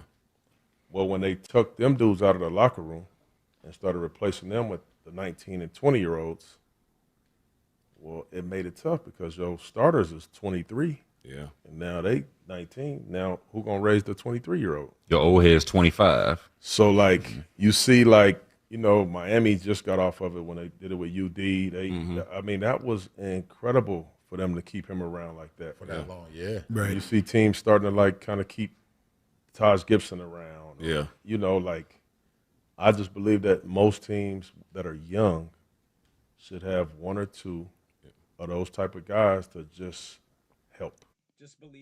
Just believes that vets should be on a roster. Taj Gibson, I think, just signed with the Hornets. The interview is interesting. He, like, doesn't talk into the mic, so, like, half his answers, you can barely understand what he is saying. I had this cranked up in my car. Trying to what are listen you to it. saying right now? Oh, podcast. Speak up, please. Well, no, it's more Talk Chauncey. into like, the microphone. You know, you can't talk away from the mic. No, but that they don't have a producer that's saying, "Hey, Chauncey, could you please get over literally here?" just put the I'm gonna mic do in my your updates face. from back here for the rest of the show. We'll see what they do with Ayton, but he is a believer in it. He had talked about how he's changed what he thinks wins and losses are. They're not actual categories. They're in different ways of winning and losing. Ah, yes. Their over-under is 22.5 in Vegas. It is the third worst. Yes. They're tied for the third worst Let's over-under go, baby. in the NBA next year. So Chauncey will not be counting a lot of dubs, I think, in the win category. Are we hitting the over or the under here? Because right now, today as it sits in July, they still have got Grant, D.A., Ant Simons. Where are we at on the over-under 22.5? Well, I thought that was an interesting quote to pull because I think it, again, signifies just this weird situation we're in where a GM is clearly tanking and all in on that. A coach wants to win because he's worried about getting another head coaching job, and I totally understand where Chauncey's coming from. But just remember that clip, if a Grant trade goes down, if an Anthony Simons trade goes down, and what veterans would be left on your roster at that point. DeAndre Ayton and Robert Williams, would that be it? Am I missing anybody? Any other vets? That would be it, right? That's it, yeah. And then Ayton would probably get traded. I would hope Robert Williams would get traded because we got 3 centers, so we might be heading into a camp. They might play Robert Williams very limited minutes in hopes that he stays healthy, and then a team comes calling for, hey, here's some seconds. Thank you. If he has one good game, I think we wrap him in bubble wrap and don't let him play the rest of the year. But again, he's the last Dame trade thing, right? Am I wrong on that? I'm trying to think if we... because Malk's gone. Yeah. So, like, once he's gone, we can calculate the total dealings of the Dame trade? I believe so. Okay. I believe you were correct on that. And the Drew Holiday off spin and all that, because that was all tied together. So interesting messaging once again about young guys playing or not playing. But I would take the under. I would take the under. I think they understand. They have to hit the under this year, man. They understand the assignment. Well, they went 21 last year, so I mean, they won 21 games last year. They hit the under last year. Now they did have a lot of vets get hurt, and they ended up sitting him at the end. But I mean, he had a line in that podcast too about how he was happy for Malcolm Brogdon, and he wanted to play. He wanted to start Malcolm Brogdon because he was the best point guard on the team last year. But he said I had to play Scoot and I had to play Anthony, which is kind of a weird line about Anthony. Kind of a little shot at Ant there. A little bit of a shot, but definitely a shot at Scoot. Of like I had to play Scoot. They didn't want me to bring the young guys along, but it's like, yeah, that's the whole point of the situation we're in. We're gonna go to Mike Borman here in Cleveland because the Guardians took Bazana #1.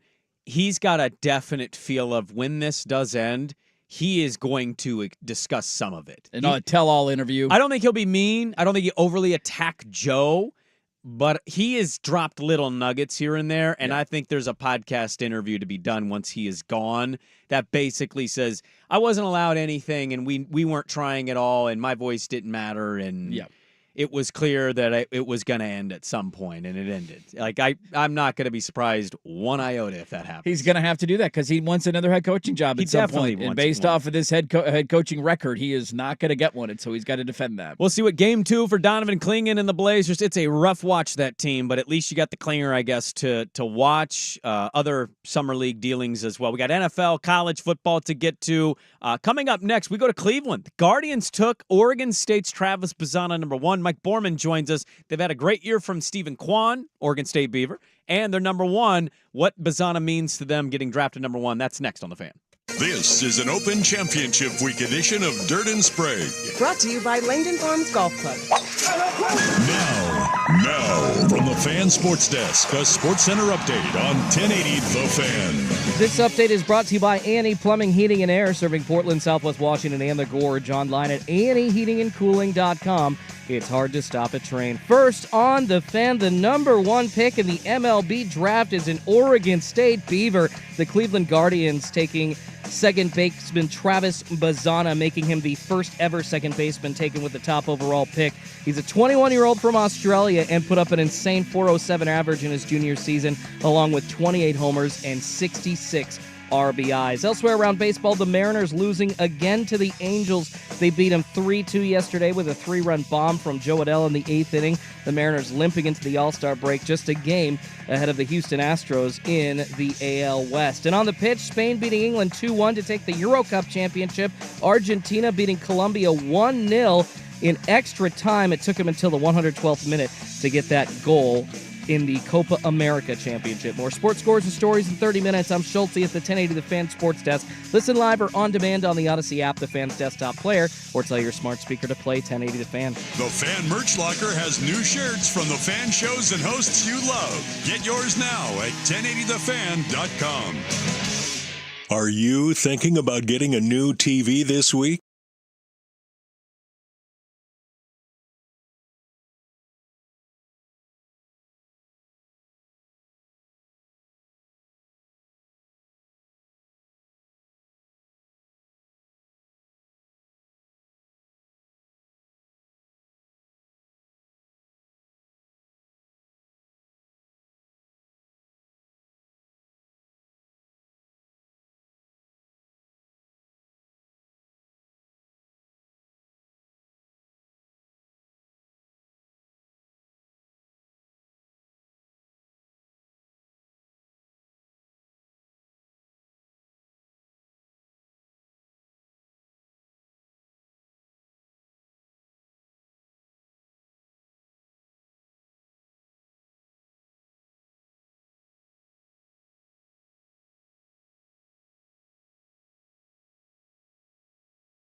The Daily Ticker, where Dirt and Sprague visit with the insiders that are covering the stories you've heard about and some you haven't. How'd you do that? Actually, I'm not even mad. It's amazing. The Daily Ticker with Dirt and Sprague is poured by Pelican Brewing. Be ready for your next afternoon vacation with Beak Breaker Tropical. Pelican Brewing, born at the beach. All right, Daily Ticker time here on a Monday, brought to you by Pelican Brewing. Visit pelicanbrewing.com for more details on locations, events, award-winning beers, independently brewed since 1996. Pelican Brewing, born at the beach. Big news yesterday in the baseball world for us here locally. Travis Bazzana going #1 overall, the second Beaver to earn that distinction, and he was drafted by the Cleveland Guardians, and we thought, let's go to Cleveland, see how they're feeling about this. Joining us now is Mike Borman of the Chico Borman Show at Big Play Chico on Twitter. You can go give him a follow, the Big Play Sports Show out in Cleveland. Mike, good morning to you. What was the reaction? Was there any surprise about Travis Bazzana going #1? Was any debate? How's everybody feeling out there in Cleveland after the MLB draft last night? Well, great to be with you guys. I think for the most part, as far as how Travis himself has been received in that announcement, everybody was ecstatic. I mean, obviously we've had some pretty good success with Oregon State. Corvallis out there in that water's been pretty good to us. Stephen Kwan has had an amazing year, which I'm sure we'll get to. I think there was some, a little bit of poker being played in the lead up. I think Bazzana, it kind of vacillated there between, Charlie Condon with Georgia, and then we started to really hear a lot over the last 48, 72 hours. But I think Bazzana was when he got on your radar. In the college, it's interesting. The MLB draft, as I'm sure you guys know, when you go from the end of one season to the next, who you thought, and it's kind of like the NFL too, you'll have guys that pop up out of nowhere. And I think with this one, we knew about Charlie Condon, in the beginning of the season, we knew about Travis Bazzana, and certainly we knew about J.J. Weatherholt. But then all of a sudden you start looking at these stats, you start seeing the highlights of these guys. And I think Bazzana was really one, and I'm not just saying this because they took him. He was one that really, I think a lot of the fans kind of fell in love with. Now, was that in part because of Stephen Kwan? Maybe. But his story's awesome. And the dude just hits. I mean, he just hits. So it's good stuff. Yeah, he rakes for sure. I think the Kwan thing is an interesting part that the fan base is like, yo, this guy's having a monster year. That program is churning out real talents. Their second #1 player, I think, in 5 of the last 6 years, with Adley obviously being the last one. I'm curious, you guys currently have a second baseman, and it's not that these guys, it's not like the NFL or NBA where you guys come in and play right away. How do you think they approach developing Bazzana and expectations of realistic timelines, assuming he does okay in the build-up in the minors, of when we see him and where do they put him? Wow. Great question. I think the first part of that question, I would say, right now, obviously you have Andres Jimenez, who is a Gold Glove second baseman. But I think the one thing about Bazzana, and really with Andres as well, is, both these guys are very athletic. I've heard some say, this isn't coming from the Guardians by any means, but is Bazzana, because he's so athletic, could you move him to the outfield? I mean, it's a possibility. Right now, that's ways down the road. Andres Jimenez can play shortstop. He came up playing shortstop early in the Mets organization. So, I mean, that's a possibility. As far as the timeline, man, that is so tough because, one thing we've learned, and I think this is probably a great time to bring this up again, is it really does. We think because the guy's #1 overall, he's a first rounder, he's just going to rake. He's going to go right through the system, and he'll be up with this in 2025. And if that happens, that'd be great, right? But take Stephen Kwan, for instance. It took him a little while, and even last year going into this season, Kwan had a great 2022. Speaking of Jimenez, so did he. And then both those guys struggled last year. Mm-hmm. And now all of a sudden both those guys are having great years. And it's kind of a reminder, I think, that number one, this is pretty damn hard. It's tough at that level, and progress a lot of times isn't always linear. You know, we just assume, well, okay, well, Quan and Jimenez had great years in 2022, blast off for 2023, and sometimes it doesn't happen that way. If you're patient, you can get rewarded, and I think Stephen Quan is a great example of that. As far as Bazana, I mean, look, I think he's on the fast track, definitely, but man, we got to give him some time and be fair to him that, you know, this is it's going to be an adjustment, but man, he's got all the tools and he's certainly exciting to watch. Well, and then on top of that, Mike, it's unique to have a team with the number 1 overall pick, who I know they were, 10 games below 500 last year. Now there's a lottery system. 21 games over 500, like one of the bigger surprises in Major League Baseball this year for some. And a lot of fans out in this neck of the woods, like we don't have a Major League Baseball team in our city or an NFL team, so we kind of become fans of where our guys in college go play, like a lot of NFL Chargers fans because of Justin Herbert. So I'm sure there's a lot of Beaver fans that will be rooting for Cleveland now and now even more going forward. What has clicked? How much credit goes to Stephen Vogt? I mean, 21 games over 500 and in first place, it seemingly has come out of nowhere for the Guardians. Yeah, first of all, I love talking to, markets like you guys, fans, because these are a lot of the true blue fans that, and I'm a big college baseball guy myself. So I think just knowing that you guys follow that so extensively and you're proud of those programs, it really means a lot. And I think it's really cool to see. But I think in terms of the Guardians this year, look, I think anybody, and I mean anybody, who told you like, oh yeah, I could see them 20 games above 5. Oh yeah, I could see them with the best record in the American League. What are you smoking? Like, there's no way that anybody saw that coming. I think a couple things happened, and they were big things that happened. The bullpen has been incredible. Emmanuel Clase has been great since he's come up, or since the trade with the Rangers, but guys like Cade Smith, guys like Hunter Gaddis have been great. The offense, I mean, this is a team that, I mean, they didn't hit any home runs last year, and now all of a sudden they're hitting bombs, and it's a power lineup in addition to guys being able to get on base. But, right now, and we'll start with Stephen Quan, I keep going back to him, he's a table setter.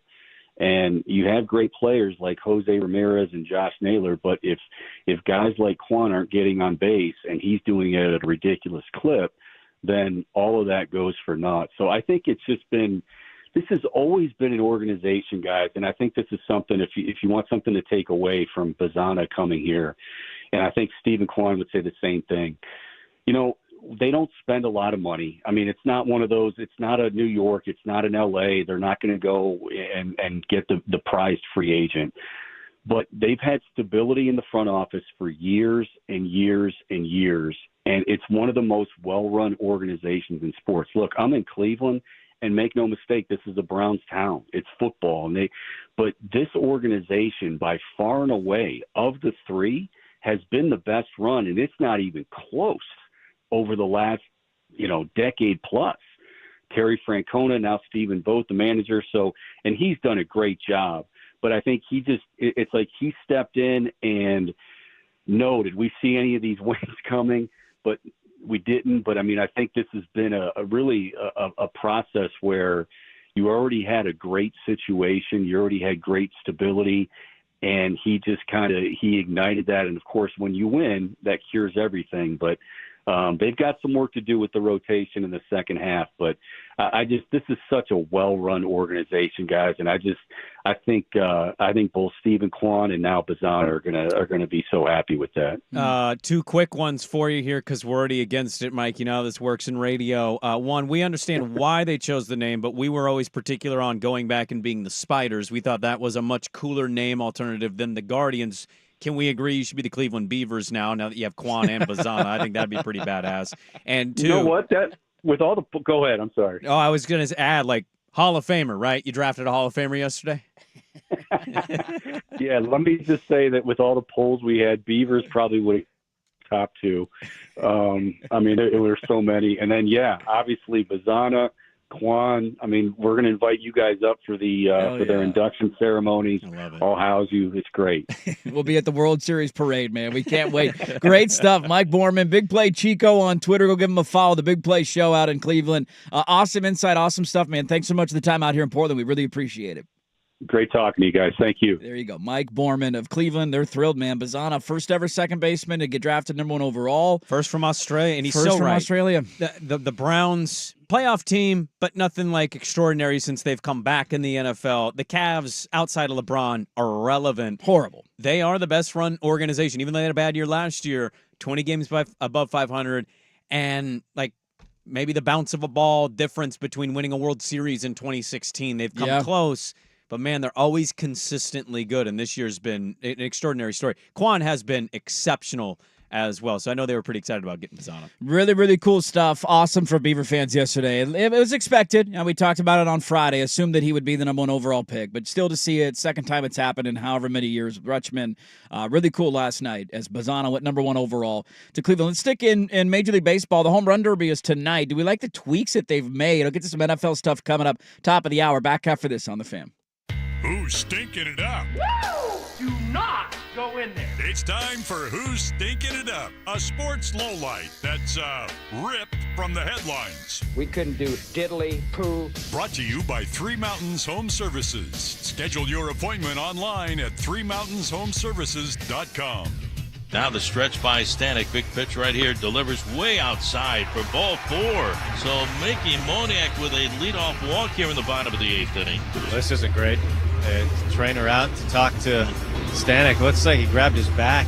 Yeah, there's Ryan Stanek leaving the game after a walk. Rick Riz on the Mariner Radio Network. Mariners have dropped 3 straight. That division lead down to 1 game. Well, the concerning part about that, too, is that the Astros are only a game behind you. The Astros are also 3.5 games out of the last wild card spot. The American League is incredibly tough this year, and so if you don't win the division, there is a chance you might end up missing the playoffs. Who's stinking it up? The Mariners this week and losing 3 of 4 to the lowly Angels. Brought to you by Three Mountains Home Services. Make home services delightful at the Pro Stack with the projects you need completed. Scheduled appointment online. Three Mountains Home Services. That's threemountainshomservices.com. Hey, everybody, Sprague here. You're familiar with Three Mountains Plumbing, but did you know they're now Three Mountains Home Services? For 23 years, you guys have heard me talk about how they're great for homeowners across Portland.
Nervous teeing off in front of a gallery on the 10th hole at Eastmoreland. Crunch Time, brought to you by Crunch Fitness, with memberships as low as $9.99 per month. Find your Crunch Time in Portland, Vancouver, and online at crunch.com. Crunch Time, brought to you by Crunch Fitness. Memberships as low as $9.99 per month. Find your Crunch Time in Portland, Vancouver, online at crunch.com. We got a lot to get to in the final hour of the show. I'm going to start with some NFL stuff. But I wanted to read this text at the Vancouver Ford text line. You can interact with us there the entire show, 503-864-6326.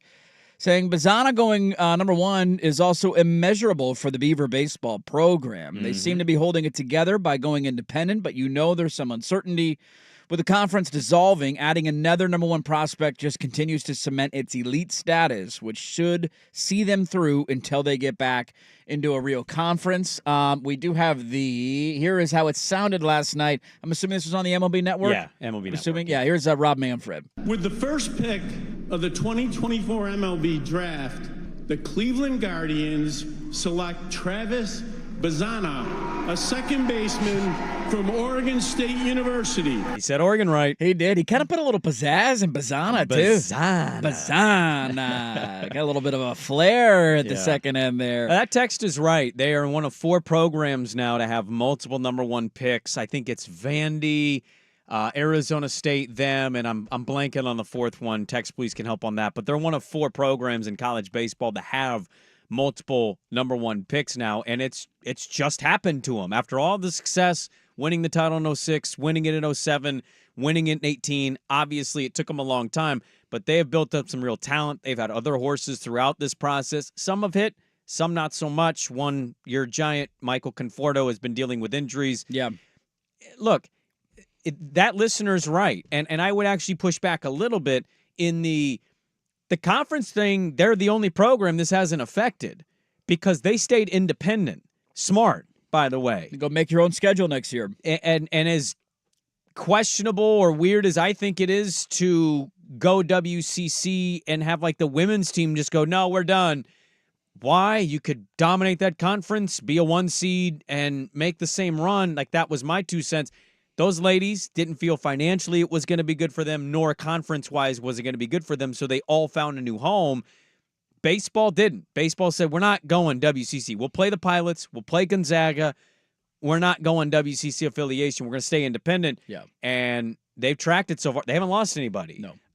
So it's been massive. They built this thing up from the ground with Casey, and now Canham's carrying it over. You'd like to see him get back to Omaha, but 100% right on that one, how massive it is for the program. Another number one pick in such a short span. Well, of all the programs where it would make the least sense to transfer out, it is definitely baseball. Like, no offense to Scott Ruick. He's done a great job, and they were outstanding this year and really fun to watch in their deep tournament run. They've also been a little hit and miss, and that's okay. It's not easy to win in that sport. You're going to have your good years, and you're going to have your bad years. Yeah. There's a different level of success when you've won multiple national championships. You have multiple number one overall picks. Like, this is a different level. It's in a class of its own on that campus.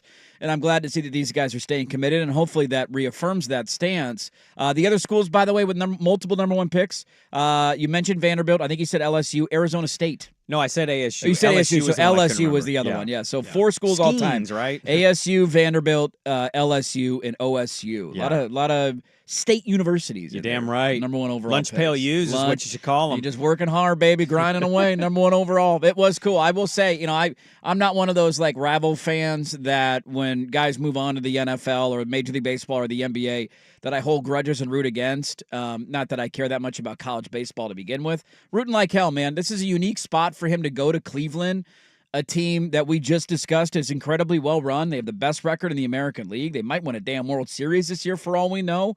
That's a very rare thing for a guy going number one overall in any draft to immediately be on a team that's in contention and has a lot of young talent on it that doesn't seem to be going anywhere. Yeah. And so it's a great fit. Stephen Vogt, I love Stephen Vogt. You've talked about him before, Big how you wish Stephen your Vogt team guy, would have dude. kept him. Big Stephen. So that's a great manager to have in place. It's a passionate baseball city. Really cool setup for him to go flourish. Now we just got to find out how long what was Rutschman, about a year and a half before he got the call up? About a year and a half. Because I know the first year they're usually in full minors, and then it's sometime if you're number one overall pick, that second year. Midway like, through the second year. All right, let's give him a little seasoning and then call him up. I love that Skeens, we had to wait for a month for him to get his call up this year, like he wasn't ready. Like he wasn't ready. Start the season. I know it's a different player, different position, but like Skeens was one that like taken. Everybody's like, all right, call him up. Opening day. What are we Should be doing? starting like number one. What do you need? He's a pitcher. Does it throw it hard and straight? Yep, he does. It's hard to hit him. Yeah. I'm curious to see his development through this. A big reason why he jumped ahead of Condon in Georgia wasn't just his season. I'm forgetting it's over on the East Coast. There's a fall ball league. I think they play with wood bats. The Cape Cod League. Cape Cod, thank Yeah. you. And he played with a wood bat. He hit like 357. He had 6 homers.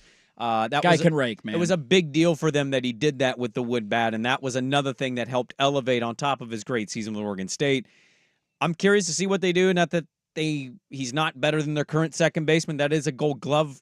So does he move spots? Yeah. Overall, though, it doesn't matter. They picked him for his bat. You can be a DH. They can move him to left field. There's a million different things that you can do with him. They're going to find a way to get his bat in the lineup. I didn't get to the home run derby there. We'll get to that a little bit in the final hour of the show. It is tonight down in Dallas. So we'll dive into that. I want to start, though, in the National Football League as executives and coaches have come out with their power rankings of players. Let's get outraged. Let's give our rankings. How do we feel about their rankings? We'll start the final hour there next on 1080 The Fan. From the coast to Mount Hood,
1080. If it's no Scottish, it's crap. The Fan.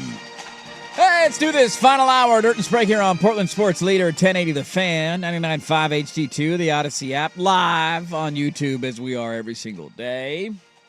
Bring your ass. Good morning, everybody. Hope your Mondays are going well. I don't know how how long have we been doing the morning show? 3 years? 4 years? 2 years? 3 years. I'm going to go 3 years. Final answer. 2021? Yeah. Okay. We found out during COVID. I remember that. Yes. That we were going to move, and then we didn't obviously move right away. I want to say it was like a little over 3 years, like March of 2021. Okay. We have never had a coffee or breakfast or energy drink sponsor for the show that wakes up at 4 a.m. And I just ask why. we need coffee, man. Why? And before Schultze, I know, I already heard it from Joey. Yeah. There's coffee in the break room.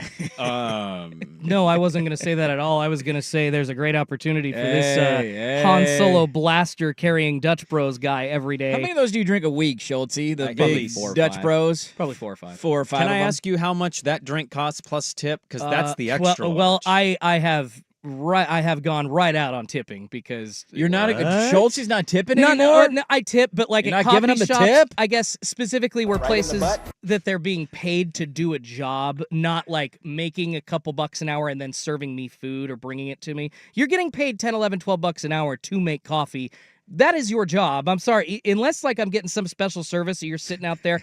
There was a dude standing in 98-degree temps. I tipped him $1. Other than that, it's all too expensive. So no, but yeah, about $7.57. Oh, I tip $1 for a drink. It depends. It bar or coffee, it's $1 a dollar a drink. $1 a drink. Go to. You got to do it right, man. If you ask me how I'm doing, and I obviously don't want to answer that question, it's like sometimes the small So talk. being nice to you will lose the tip? It just depends. In the morning at 5:12, Am I supposed to not read ready. that? Oh, how you doing? 5:12 a.m. How's what I gotta say today? How's the day going? Terrible. 0 tip. Thank you. I will By the way, grant you that. They do. You need to read the room. If you want the right tip from me, you got to read my room. Sometimes I'm in a talkative mood. Sometimes my battery's been drained, and I'm like, just shut up. I don't want to talk to you. And the people that actually shut up, I'll give you a better tip if you read my room correctly, as opposed to trying to force a conversation on me. Or sometimes if I'm chatty, let's go. Let's chat it up. I don't care. We'll gab it away. Just like, an omelet station maybe once a month with a breakfast sponsor, Let's go. an energy drink of some sort, something. Anything. Well, if you know anybody, our people will get in touch with your people. Hit us up. We I want don't some think our coffee. people are getting in touch with those people. We'll get in touch with you. How about that? You call us. We'll call you. That's how it'll work. All right. We got a lot to get to in the final hour of the show. I want to start here. I saw this yesterday, and I thought, ooh, I love a good offseason ranking. Love a good offseason ranking. This is from people who actually are supposed to know what the hell they're talking about. And it is from the executives, coaches, and scouts in the National Football League. We have our top 10 quarterback rankings. Now, before I do the overall one, we got a top 10. Oh, I love it, dude. I love this stuff. The more enjoyable part of this for me, though, is not necessarily the top 10, because we all know who number 1 is. For most people, we all know who the top 3 are. Like, it's not that outlandish, and everybody has it. It's almost predominantly AFC quarterbacks. I saw this, and I broke it down into the NFC conference. Okay. And I want to ask you two gentlemen right now.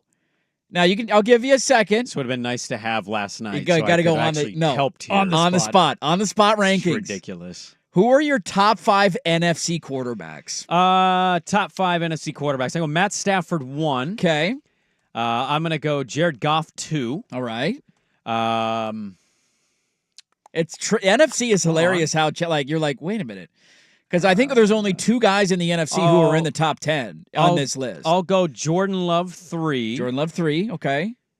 Dak 4. Ooh. I mean, look, he doesn't win in the playoffs, but you can't. Okay. Are you really going to have any counter to what his regular seasons have been? He's had success. I'm not a big Dak guy at all, but I'll go Hurts 5. Okay, so that's your top 5 then. Oh, you were only asking. Yeah, I was just asking your top 5 NFC quarterbacks. That's your top 5? Yeah. Okay. That's Schultze, probably my top 5. Top 5 NFC quarterbacks? Any disagreements? I'm trying to think if there's like maybe one I'd slip in there. Baker, Kirkers, Caleb, Kyler, outside looking in. Okay. So Brock Purdy's not a top 9 NFC quarterback. No. I didn't. That was not an order. That okay, was, but those he's are guys one of the names on the outside looking in. Yeah. Okay. Their top 5 NFC quarterbacks, according to executive scouts and GMs, this is how they rank the NFC guys. Yeah. Stafford 1, agreement there. Jared Goff 2, agreement there. Dak Prescott was 3. So I had him 4. Brock Purdy was 4. Okay.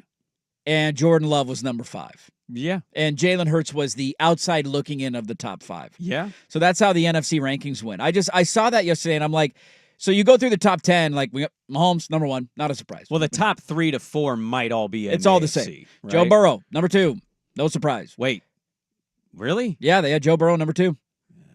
Lowest ranking he got that's kind of a overall was 7. His last year ranking was number 2, and he held firm at number 2. That's a lukewarm take. Okay, who deserves the number 2? Lamar Jackson. He's got 2 league MVPs. He does have 2 league MVPs. Josh Allen is above. Come on. Yeah. Okay. You got like you cannot be playing injury stuff with some quarterbacks, and I'm just going to tell you, they tend to just trend towards black mobile quarterbacks. But then Joe Burrow can't stay healthy, and that just doesn't stick. I like Joe Burrow. I think he's really good. I think it's a question of be healthy. Yes. Be healthy. I think it's a question of what is more, and this is where the rankings come from, what is a more valuable metric? Is it how far you've gone as a team, or is it individual accomplishments? Well, okay, so yes. That would be the debate. Burrow's been to a Super Bowl, he's won an AFC title game. And he's done what since? I mean, he hasn't won one. That's his only year. He went to the AFC title the next year. He's been to 2 AFC title games. And his 2 years as a starter where he didn't get hurt. When he's he been didn't in the get league hurt. for 4 years. Got you, okay. And Lamar has also had injury concerns. He's been to multiple AFC title games. And he's won 2 MVPs. Number 3 on this list was Josh Allen. I don't know if he's been to multiple AFC title games. Oh, excuse me. 1 AFC title He was there this year. last year. One AFC title game. Josh Allen came in at number 3 on this list. Lamar Jackson was number 4. Okay. So they had him at number 4. And rounding out your top 5 was Matt Stafford, who was the highest ranked NFC quarterback. The rest of the top 10. Whose list is this? The executives, GMs, and coaches of the NFL. So, okay. From the NFL Bros. Justin Herbert was number 6 on this list, just outside the top 5. That's my MVP pick. Oh, there you go. CJ Stroud was number 7. He was obviously not ranked last year. Yeah. Somebody had him outside the top 10. His highest ranking, one executive or coach or scout, ranked him number 2 in the NFL. I mean, you can certainly see. There's no argument. There's no argument there. I'm kind of interested in this more to see what year 2 is for CJ Stroud because, well, the expectations are here and hello, NFL knows you, right? The film is out. Yes. I'm kind of curious why we can see it with some and others we're not sold on right away. It's not even what did Stroud not do for you? It's not a selling or not. He did not do anything. Okay. If you want to tell me the future projections would be he's a top 3 quarterback in the NFL, sure. Right now, to say he's the second best quarterback in the NFL is ridiculous. Okay, all right, that is absolutely ridiculous. I was just trying to narrow down. I'm not anti CJ Stroud. I think he's going to have a great career. Like I'm all for it. Saying he's the second best. If you were fantasy drafting quarterbacks for one season this year, you are not taking him number 2 overall. Am I fantasy building with salary cap issues? Because that might be why I take that doesn't count. That's not a part of this equation. But it might be for somebody. Sure. As ridiculous as that is. Yeah, he's not the second best quarterback in the NFL. He might eventually get there. Maybe after this year he'll be there. But after like a 20 touchdown 6 pick year, what is he though? How far down does he go for you? I would say this is pretty fair. 7, you said? He's number 7 on their list. The guys behind him in the top 10, Aaron Rodgers was still in the top 10 at number 8. That's ridiculous. He hasn't thrown a 300-yard game since 2021. Somebody had him ranked as high as number 3 on their list. Okay. So somebody had him still as a top 3 quarterback in the NFL. Unbelievable. Which, what are we doing? Number 9 was Jared Goff, one of the other NFC quarterbacks that ranked in the top 10, and then number 10 was Dak Prescott.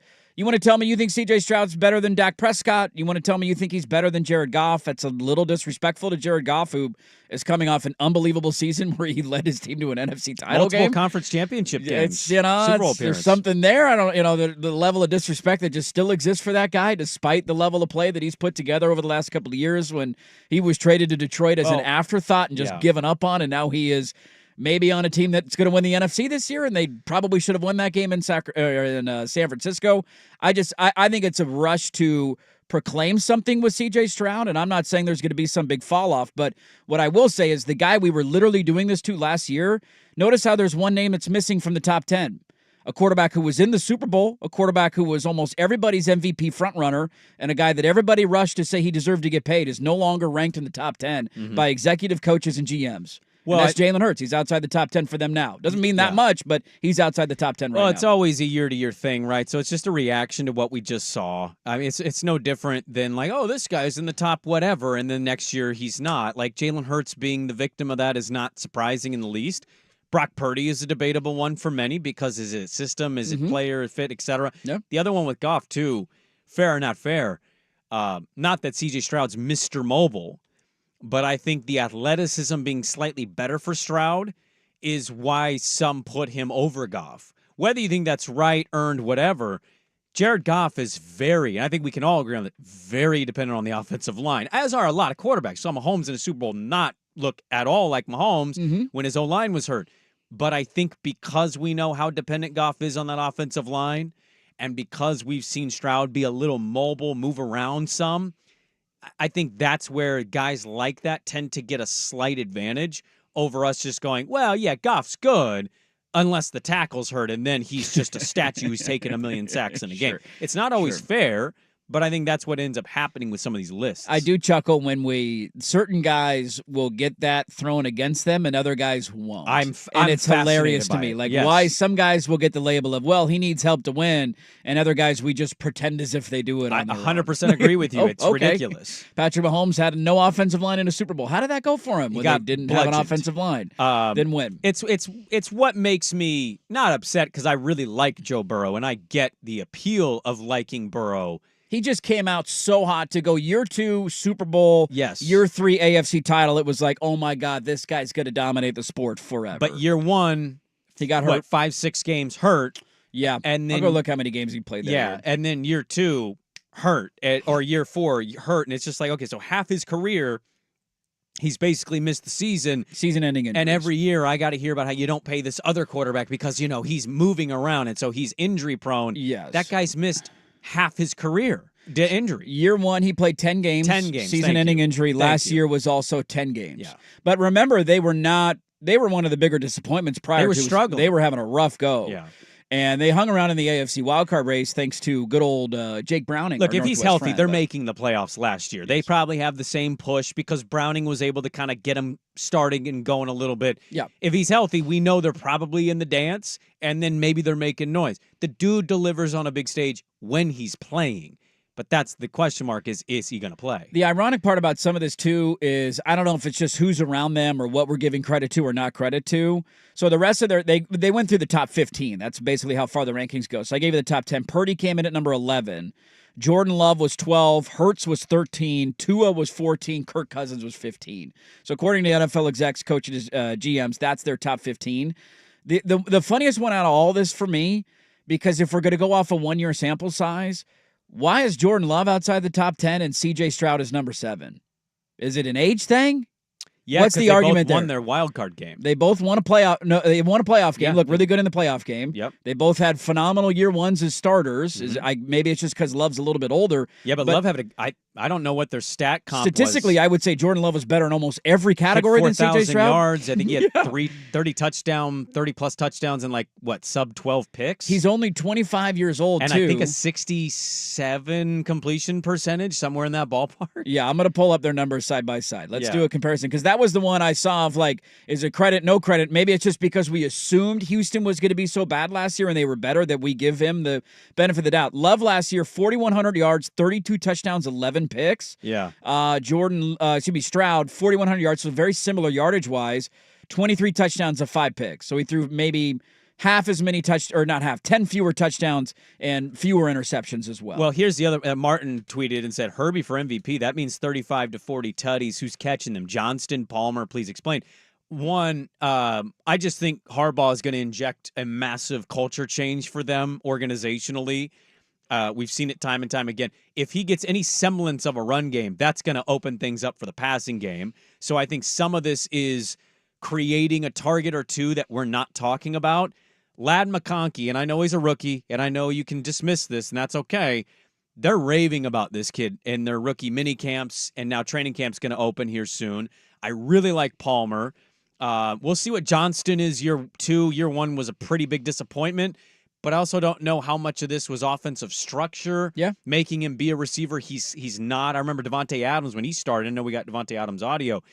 He kind of had a little bit of the dropsies starting early in Green Bay. He corrected that and became a really good, maybe one of the best. And so I just think winning plus run game, helping passing attack, Harbaugh putting him in good positions. Maybe let's also account for rushing touchdown totals. He may get a couple of those in the goal line. Mm-hmm. I just think the stats are going to be there.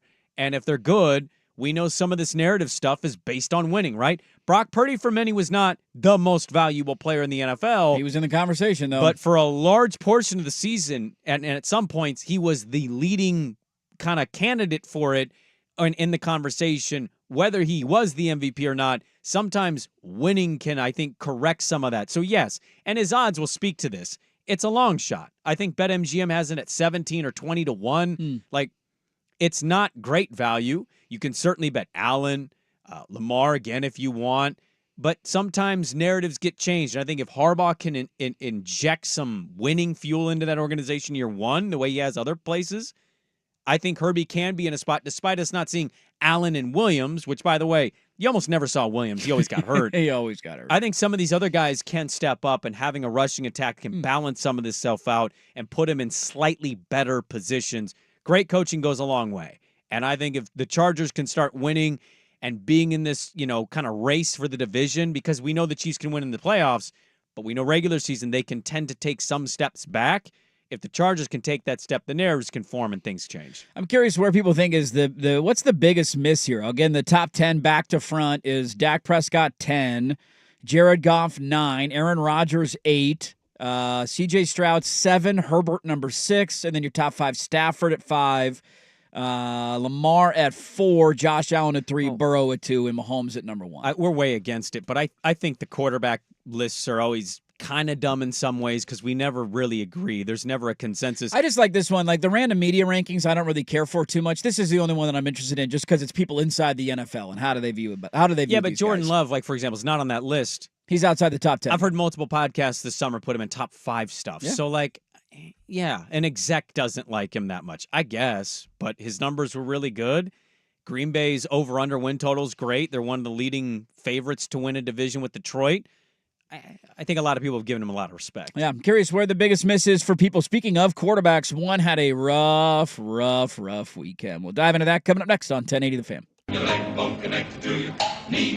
It's time for a sports injury report. The injuries and rehab that impact the success of sports teams. Brought to you by Rock Orthopedic. Decision on the field is a goal kick, and Lionel Messi's down in pain. Yeah, he's grabbing his ankle off that challenge that came from Arias and rolls Making himself sure that he's onto on the field. That was on Fox last night. As Messi went down with an ankle injury, was seen crying on the sideline, but his GOAT status cemented, I would assume, a little bit further with that team win. Oh, I mean, back-to-back Copa titles is pretty big. Argentina just won the World Cup as well. That ankle looked that was nasty. Disgusting. Size of a softball. You felt for him. He was in tears, but happy for his teammates to see him prevail in the extra time with that late goal. Sports Injury Report presented by Rock Orthopedic, board-certified specialists who diagnose and treat the widest range of orthopedic cases with care and expertise. To schedule an appointment with Dr. David Huberty, visit rocpdx.com. The Blazers are dealing to have a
The Fan. Have you guys dove into Wide Receiver on Netflix yet? I have not. Okay. Not quite. The weekends with the kiddos during summer break has Oh, you're been, busy, man. You got a lot going on. And then, like, how hot it is, we get home and it's 6 o'clock and it's just, like, wiped. Need to crank that AC up, man. Had to turn it down, or turn it, what did you say, down or up?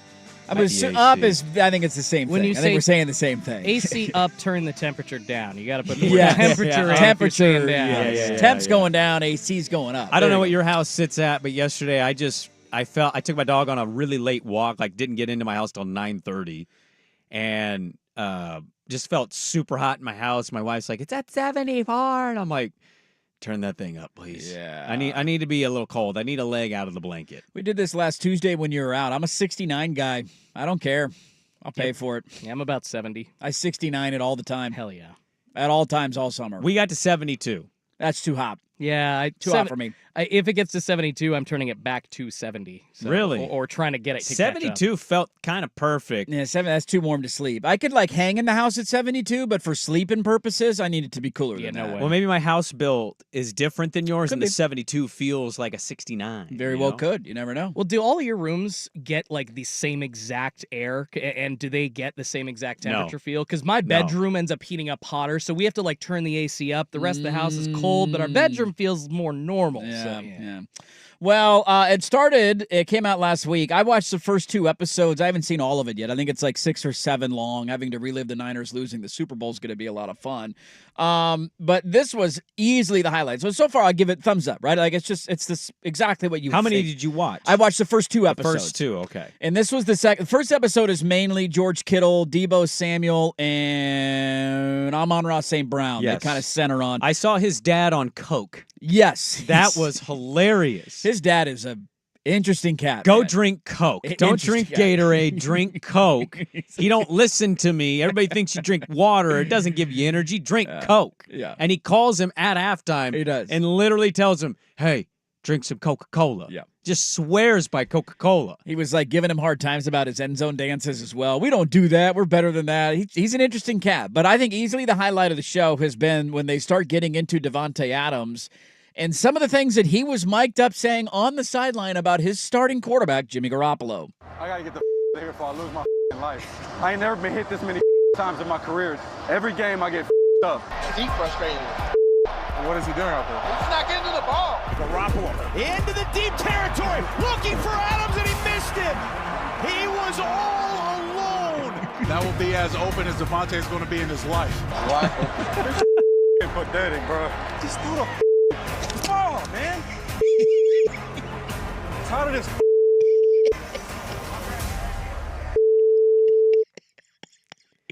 Big fan of Jimmy Garoppolo in You Vegas. think he misses Green Bay? Big fan. I think he misses it. Yeah, having a quarterback who could competently throw him the football. I just, there's a part of me where I'm kind of torn here emotionally.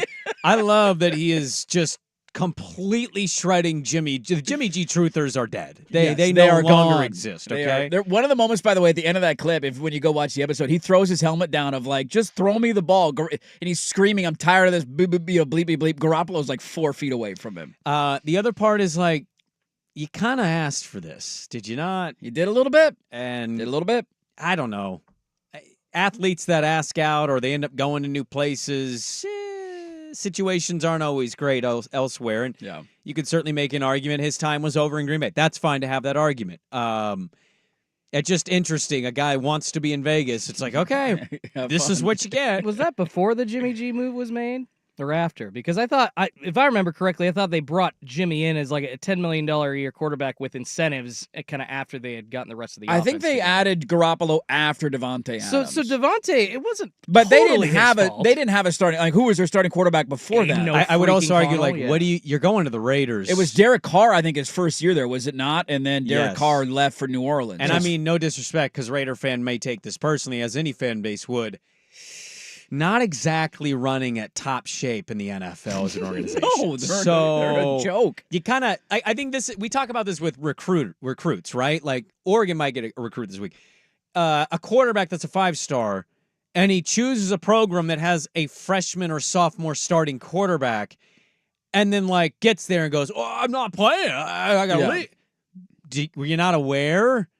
Have you not watched the Raiders operate like post John Gruden? I mean, even with, let's not act like they did. I mean, I guess No, they first John they Gruden. were Yeah, good, touche. and I thought you meant the second iteration of John No. Gruden. I was like, I don't think they did much with John Gruden. I mean, like they almost beat the Bengals in a playoff game is kind of what they hang did. their hat on. They did, yeah. I just read the room, read the situation, I guess, but also I love that he was so honest and raw here. And this is really what it's like. These guys get pissed because he was wide open in that clip. Wide open in the clip. And there were a couple of highlights of him like going over the middle and just getting absolutely drilled because Garoppolo put balls in really bad spots. And Niner fans then started to circulate highlights of him making throws that got their guys injured. There was one of a throw into the flat, a simple tight end screen to George Kittle that he airmailed him by like threw 4 yards over his head, literally just hiking it, turning and throwing, threw it 4 yards over his head. Kittle had to jump up to try and catch it, couldn't make the catch, and just gets drilled in the legs and like flipped over. Yep. And it's like, yeah, this is how you get your guys hurt. And somebody was saying, it's funny how all of a sudden a lot of the 49ers weapons have been healthy the last 2 years. I wonder what could have possibly changed. So Jimmy Garoppolo had a rough weekend. Well, this Kittle weekend. wasn't exactly healthy the last like 4 weeks, and he End had of the season, no. absolute dud of a Super Bowl. But yes.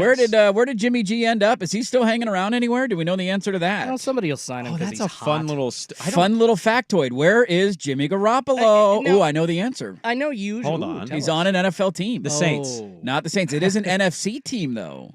He's a bad, maybe the, third string. The Los Angeles Rams. Yes, he's on signed him. your Los Angeles he Rams. Gets to stay Sean in McVay. LA, and Him and Stetson Bennett are going to battle it out for backup for the Rams. I'm surprised that he got another job. But like I said, he's hot, and I'm not convinced that like they gave him the job in Vegas because he's hot. But like hearing about I how bet all you they these did. how all these sneaker deals, like maybe allow people onto like the USA team roster and I don't think we're getting Jimmy G deals. no.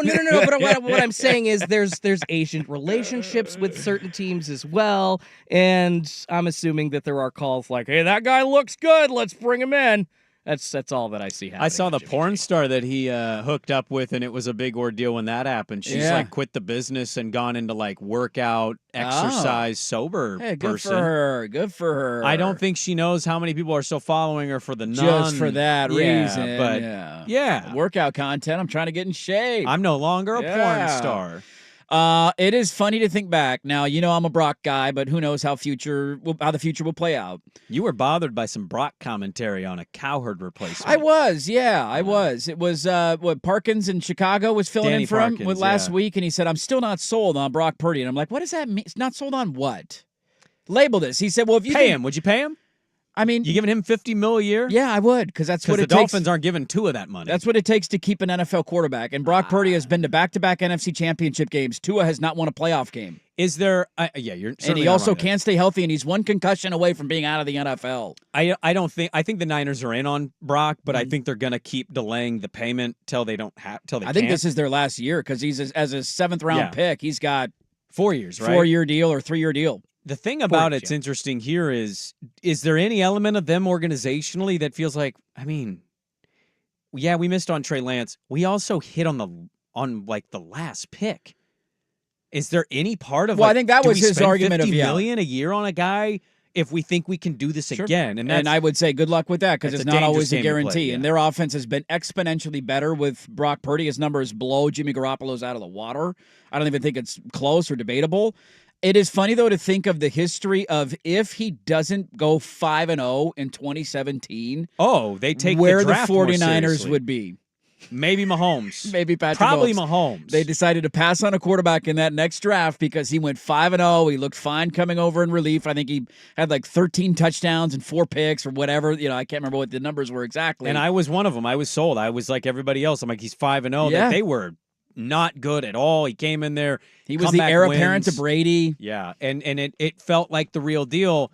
It's still one of those, like, it's not my job as a commentator to project and be right. I don't run an organization. Go read the Mahomes draft. They quite literally did not even scout the quarterback position in that draft. They were like, well, we're going Solomon Thomas. We got our guy. Like, Oops. Talk about what the offense is with Brock Purdy. What's the offense with Patrick Mahomes? Yeah, could have been a little bit better. I don't think Shanahan's a choker. I think he's a dynasty king is Does what he we're have talking 4 about. straight Super Bowl rings if they drafted Mahomes in 2018? Probably. 4 straight titles? Probably. Yeah. There you go. Tough weekend for old Jimmy G. He was back in the news because he was getting trashed. I've seen the first 2 episodes. I'll get through it. It was fun. I mean, if you're looking for football content, it's exactly what you imagine it would be, and entertaining. Kittle is such a bro, and I love it, dude. He's destined for the WWE. He's even more broy than I thought he could be broy. He caught 3 tutties in a game early in the season, and he was taking the party bus back. His family takes a party bus to every single game, and he's on the back of the party bus after catching 3 tutties against the Cowboys early in the year, just shotgunning Bud Lights. And I'm like, yep, that's George Kittle, man. I love it. His gal too. Yeah, Iowa Hawkeye athlete legend. Great genes in that family. You when they have wait for kids. the little Kittle. Yeah, there's gonna be a little Kittle down the road, and we're like, hey, this little Kittle's the real deal. Maybe he'll bring the offense to Iowa Hawkeye football that they've been waiting on. The little Kittle will get the job done. George was there and had a good career. It just did. they weren't scoring a lot of points. No, they haven't. Let's get to the Home Run Derby. That is tonight. Are we excited? It's a format change. Who do we think is going to win? Is it on our radar? How do we feel about it? We'll dive into that coming up next. First, here's Schultze with SportsCenter. This is an Open Championship Week edition of Dirt and Sprague. Brought to you by Langdon Farms Golf Club. Now, from the Fan Sports Desk, a Sports Center update on 1080 The Fan. First on the Fan, another Beaver taken number 1 overall in the MLB draft. This time it's second baseman Travis Bazzana going to the Cleveland Guardians in yesterday's draft. The 21-year-old from Australia putting up an insane .407 average with 28 homers and 66 RBIs in his final season for the Beavs. Elsewhere around baseball, the Mariners losers again as the Angels beat them 3-2. Taking the series thanks to a 3-run bomb from Joe Adell in the 8th inning. Seattle limping into the All-Star break, just a game ahead of the Houston Astros for the lead in the AL West. Lots of action on the pitch over the weekend. Spain beating England 2-1 to take the Euro Cup championship, and Argentina scoring in the 112th minute to beat Colombia 1-0 in the Copa America final. That was actually delayed for almost an hour and a half after fans rushed the gates before the match. In the NFL, Vikings receiver Jordan Addison arrested for suspicion of DUI near Los Angeles Airport this weekend. An officer reportedly found the Minnesota Viking wideout asleep in his car, blocking a lane on the highway. And Donovan Clingan and the Portland Trailblazers Summer League team back at it tonight in Vegas. They're playing the Philadelphia 76ers. Tip off at 5:30. You can watch all the action on NBA TV. More sports scores and stories in 30 minutes. I'm Schultze at the 1080 The Fan Sports Desk. Listen live or on demand on the Odyssey app, the Fan's desktop player, or tell your smart speaker to play 1080 The Fan. Live, local, and free. No subscription required. Portland's sports leader.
All right, to close out the show today, I will release my top 8. No further questions at this time. Respect my decision.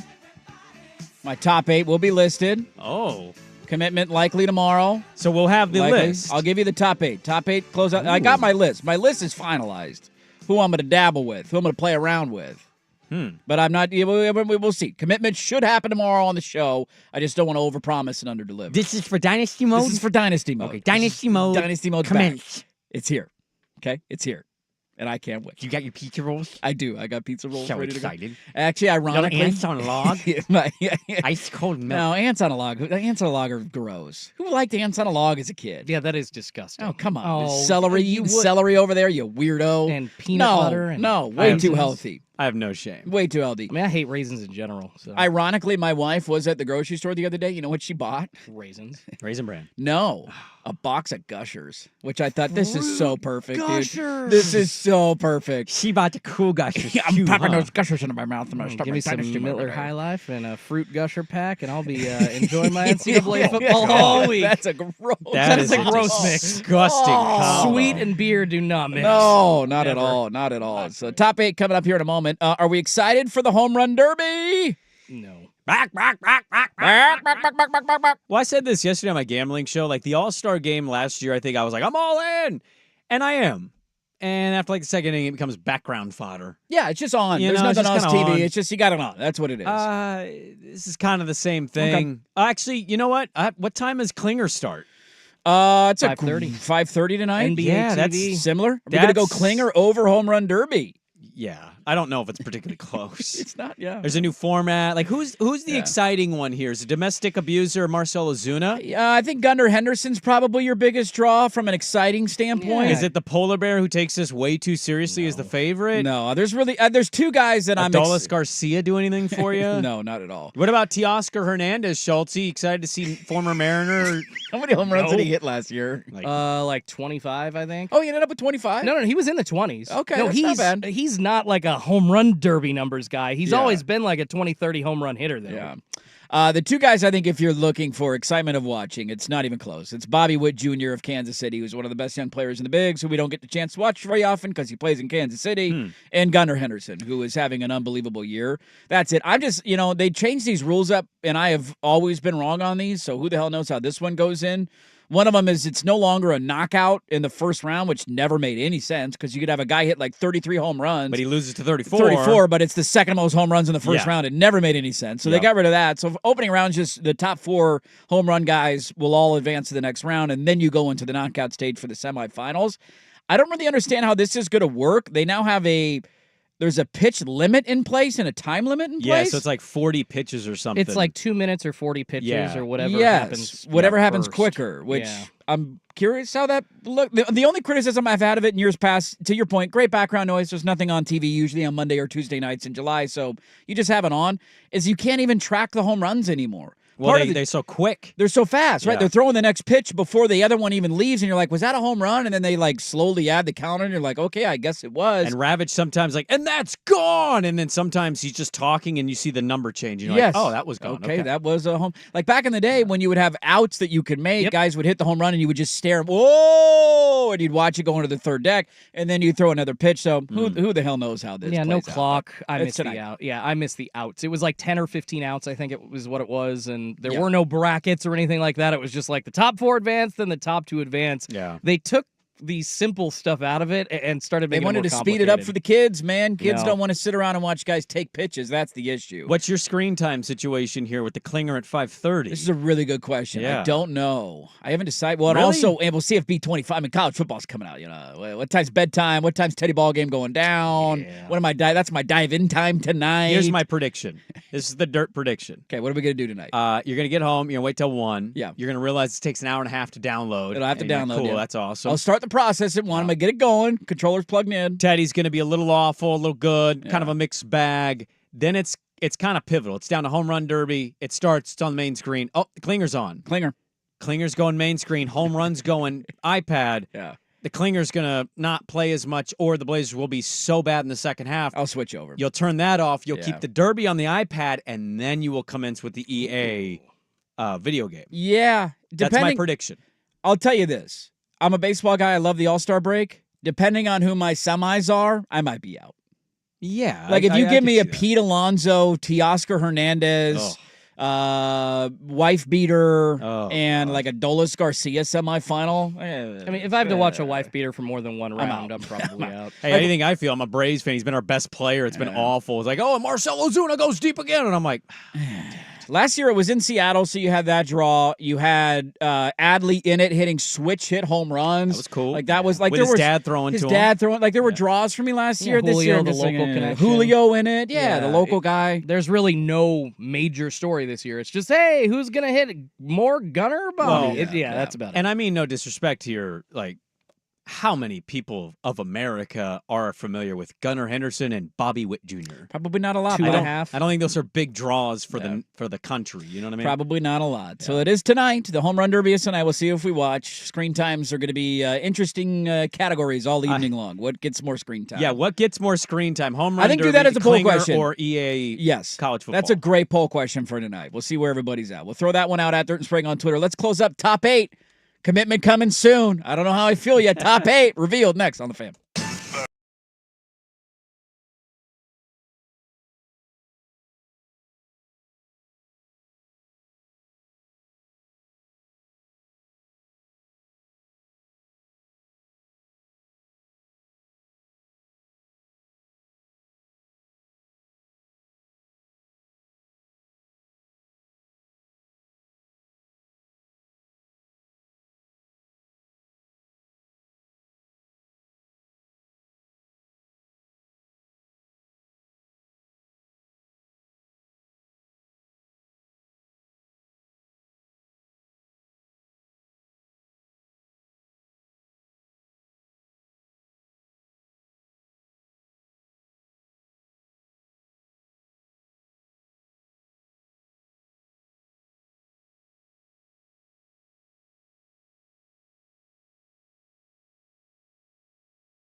Klinger at 20%.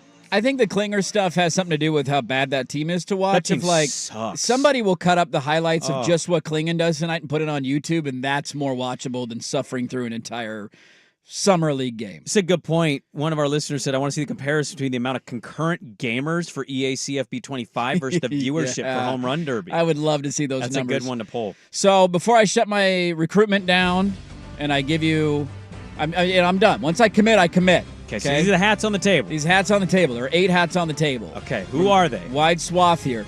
Now, I've decided to go bigger programs. I'm not going to have as much time to play this game as I used to back in the day. We were joking about this on Friday. I had a buddy from college text me, remembering, shout out Bean East down in Eugene, Oregon, my Middle Tennessee State dynasty. I'm not going that deep. So your top 8. Your final 8 dynasty mode choices. Virginia Cavaliers, the Iowa State Cyclones, South Carolina Gamecocks. Got to throw one SEC team in there.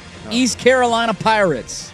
You just said you weren't going that deep. See, I can add them to the ACC, though. That's one I'm thinking. That's the only smaller school I got in there. Virginia Tech. 2 Virginias. 2 Virginias. SMU, I'm intrigued. Let's bring back the Pony Express. I'm intrigued. Nebraska's got to be in there. Nostalgia play, going to the Big Ten. Just crapped on them. Or Georgia Tech. Wow. Those are my top 8. That's it, Those are my finalists. I spent a lot of time thinking about that list. Commitment likely on the show tomorrow. And then I would like no comments, no questions. Okay. I'm shutting my recruitment down. Those are my top 8. I can't, dude, I'm so excited. I'm excited for you. I'm a little jealous I don't have a PS5 and I'm not getting this today the way you are. Let's just all pray Teddy Ballgame behaves himself. This is a solo dad day today. Come on, Teddy. I'm all by myself. My wife is working 12 hours, and I need cooperation today, you know? Need cooperation. We'll see if we get it. I can't wait to see who buys your fandom or your choice tomorrow. Yeah, who's going to throw some money at me? Iowa State coming in with their NIL. Who's going to throw some cash at me? South Carolina coming in with some fried food. Yeah, somebody buying me a Ferrari or something. Nebraska certainly has what it takes to buy you away. That'll do it. Thanks, everybody, for being a part of our Monday. Enjoy NCAA Football 25 coming out. For all you nerds out there like me, it's going to be a fun Monday. We will talk to you tomorrow at 6 a.m. Calling us next, listening to 1080 The Fan.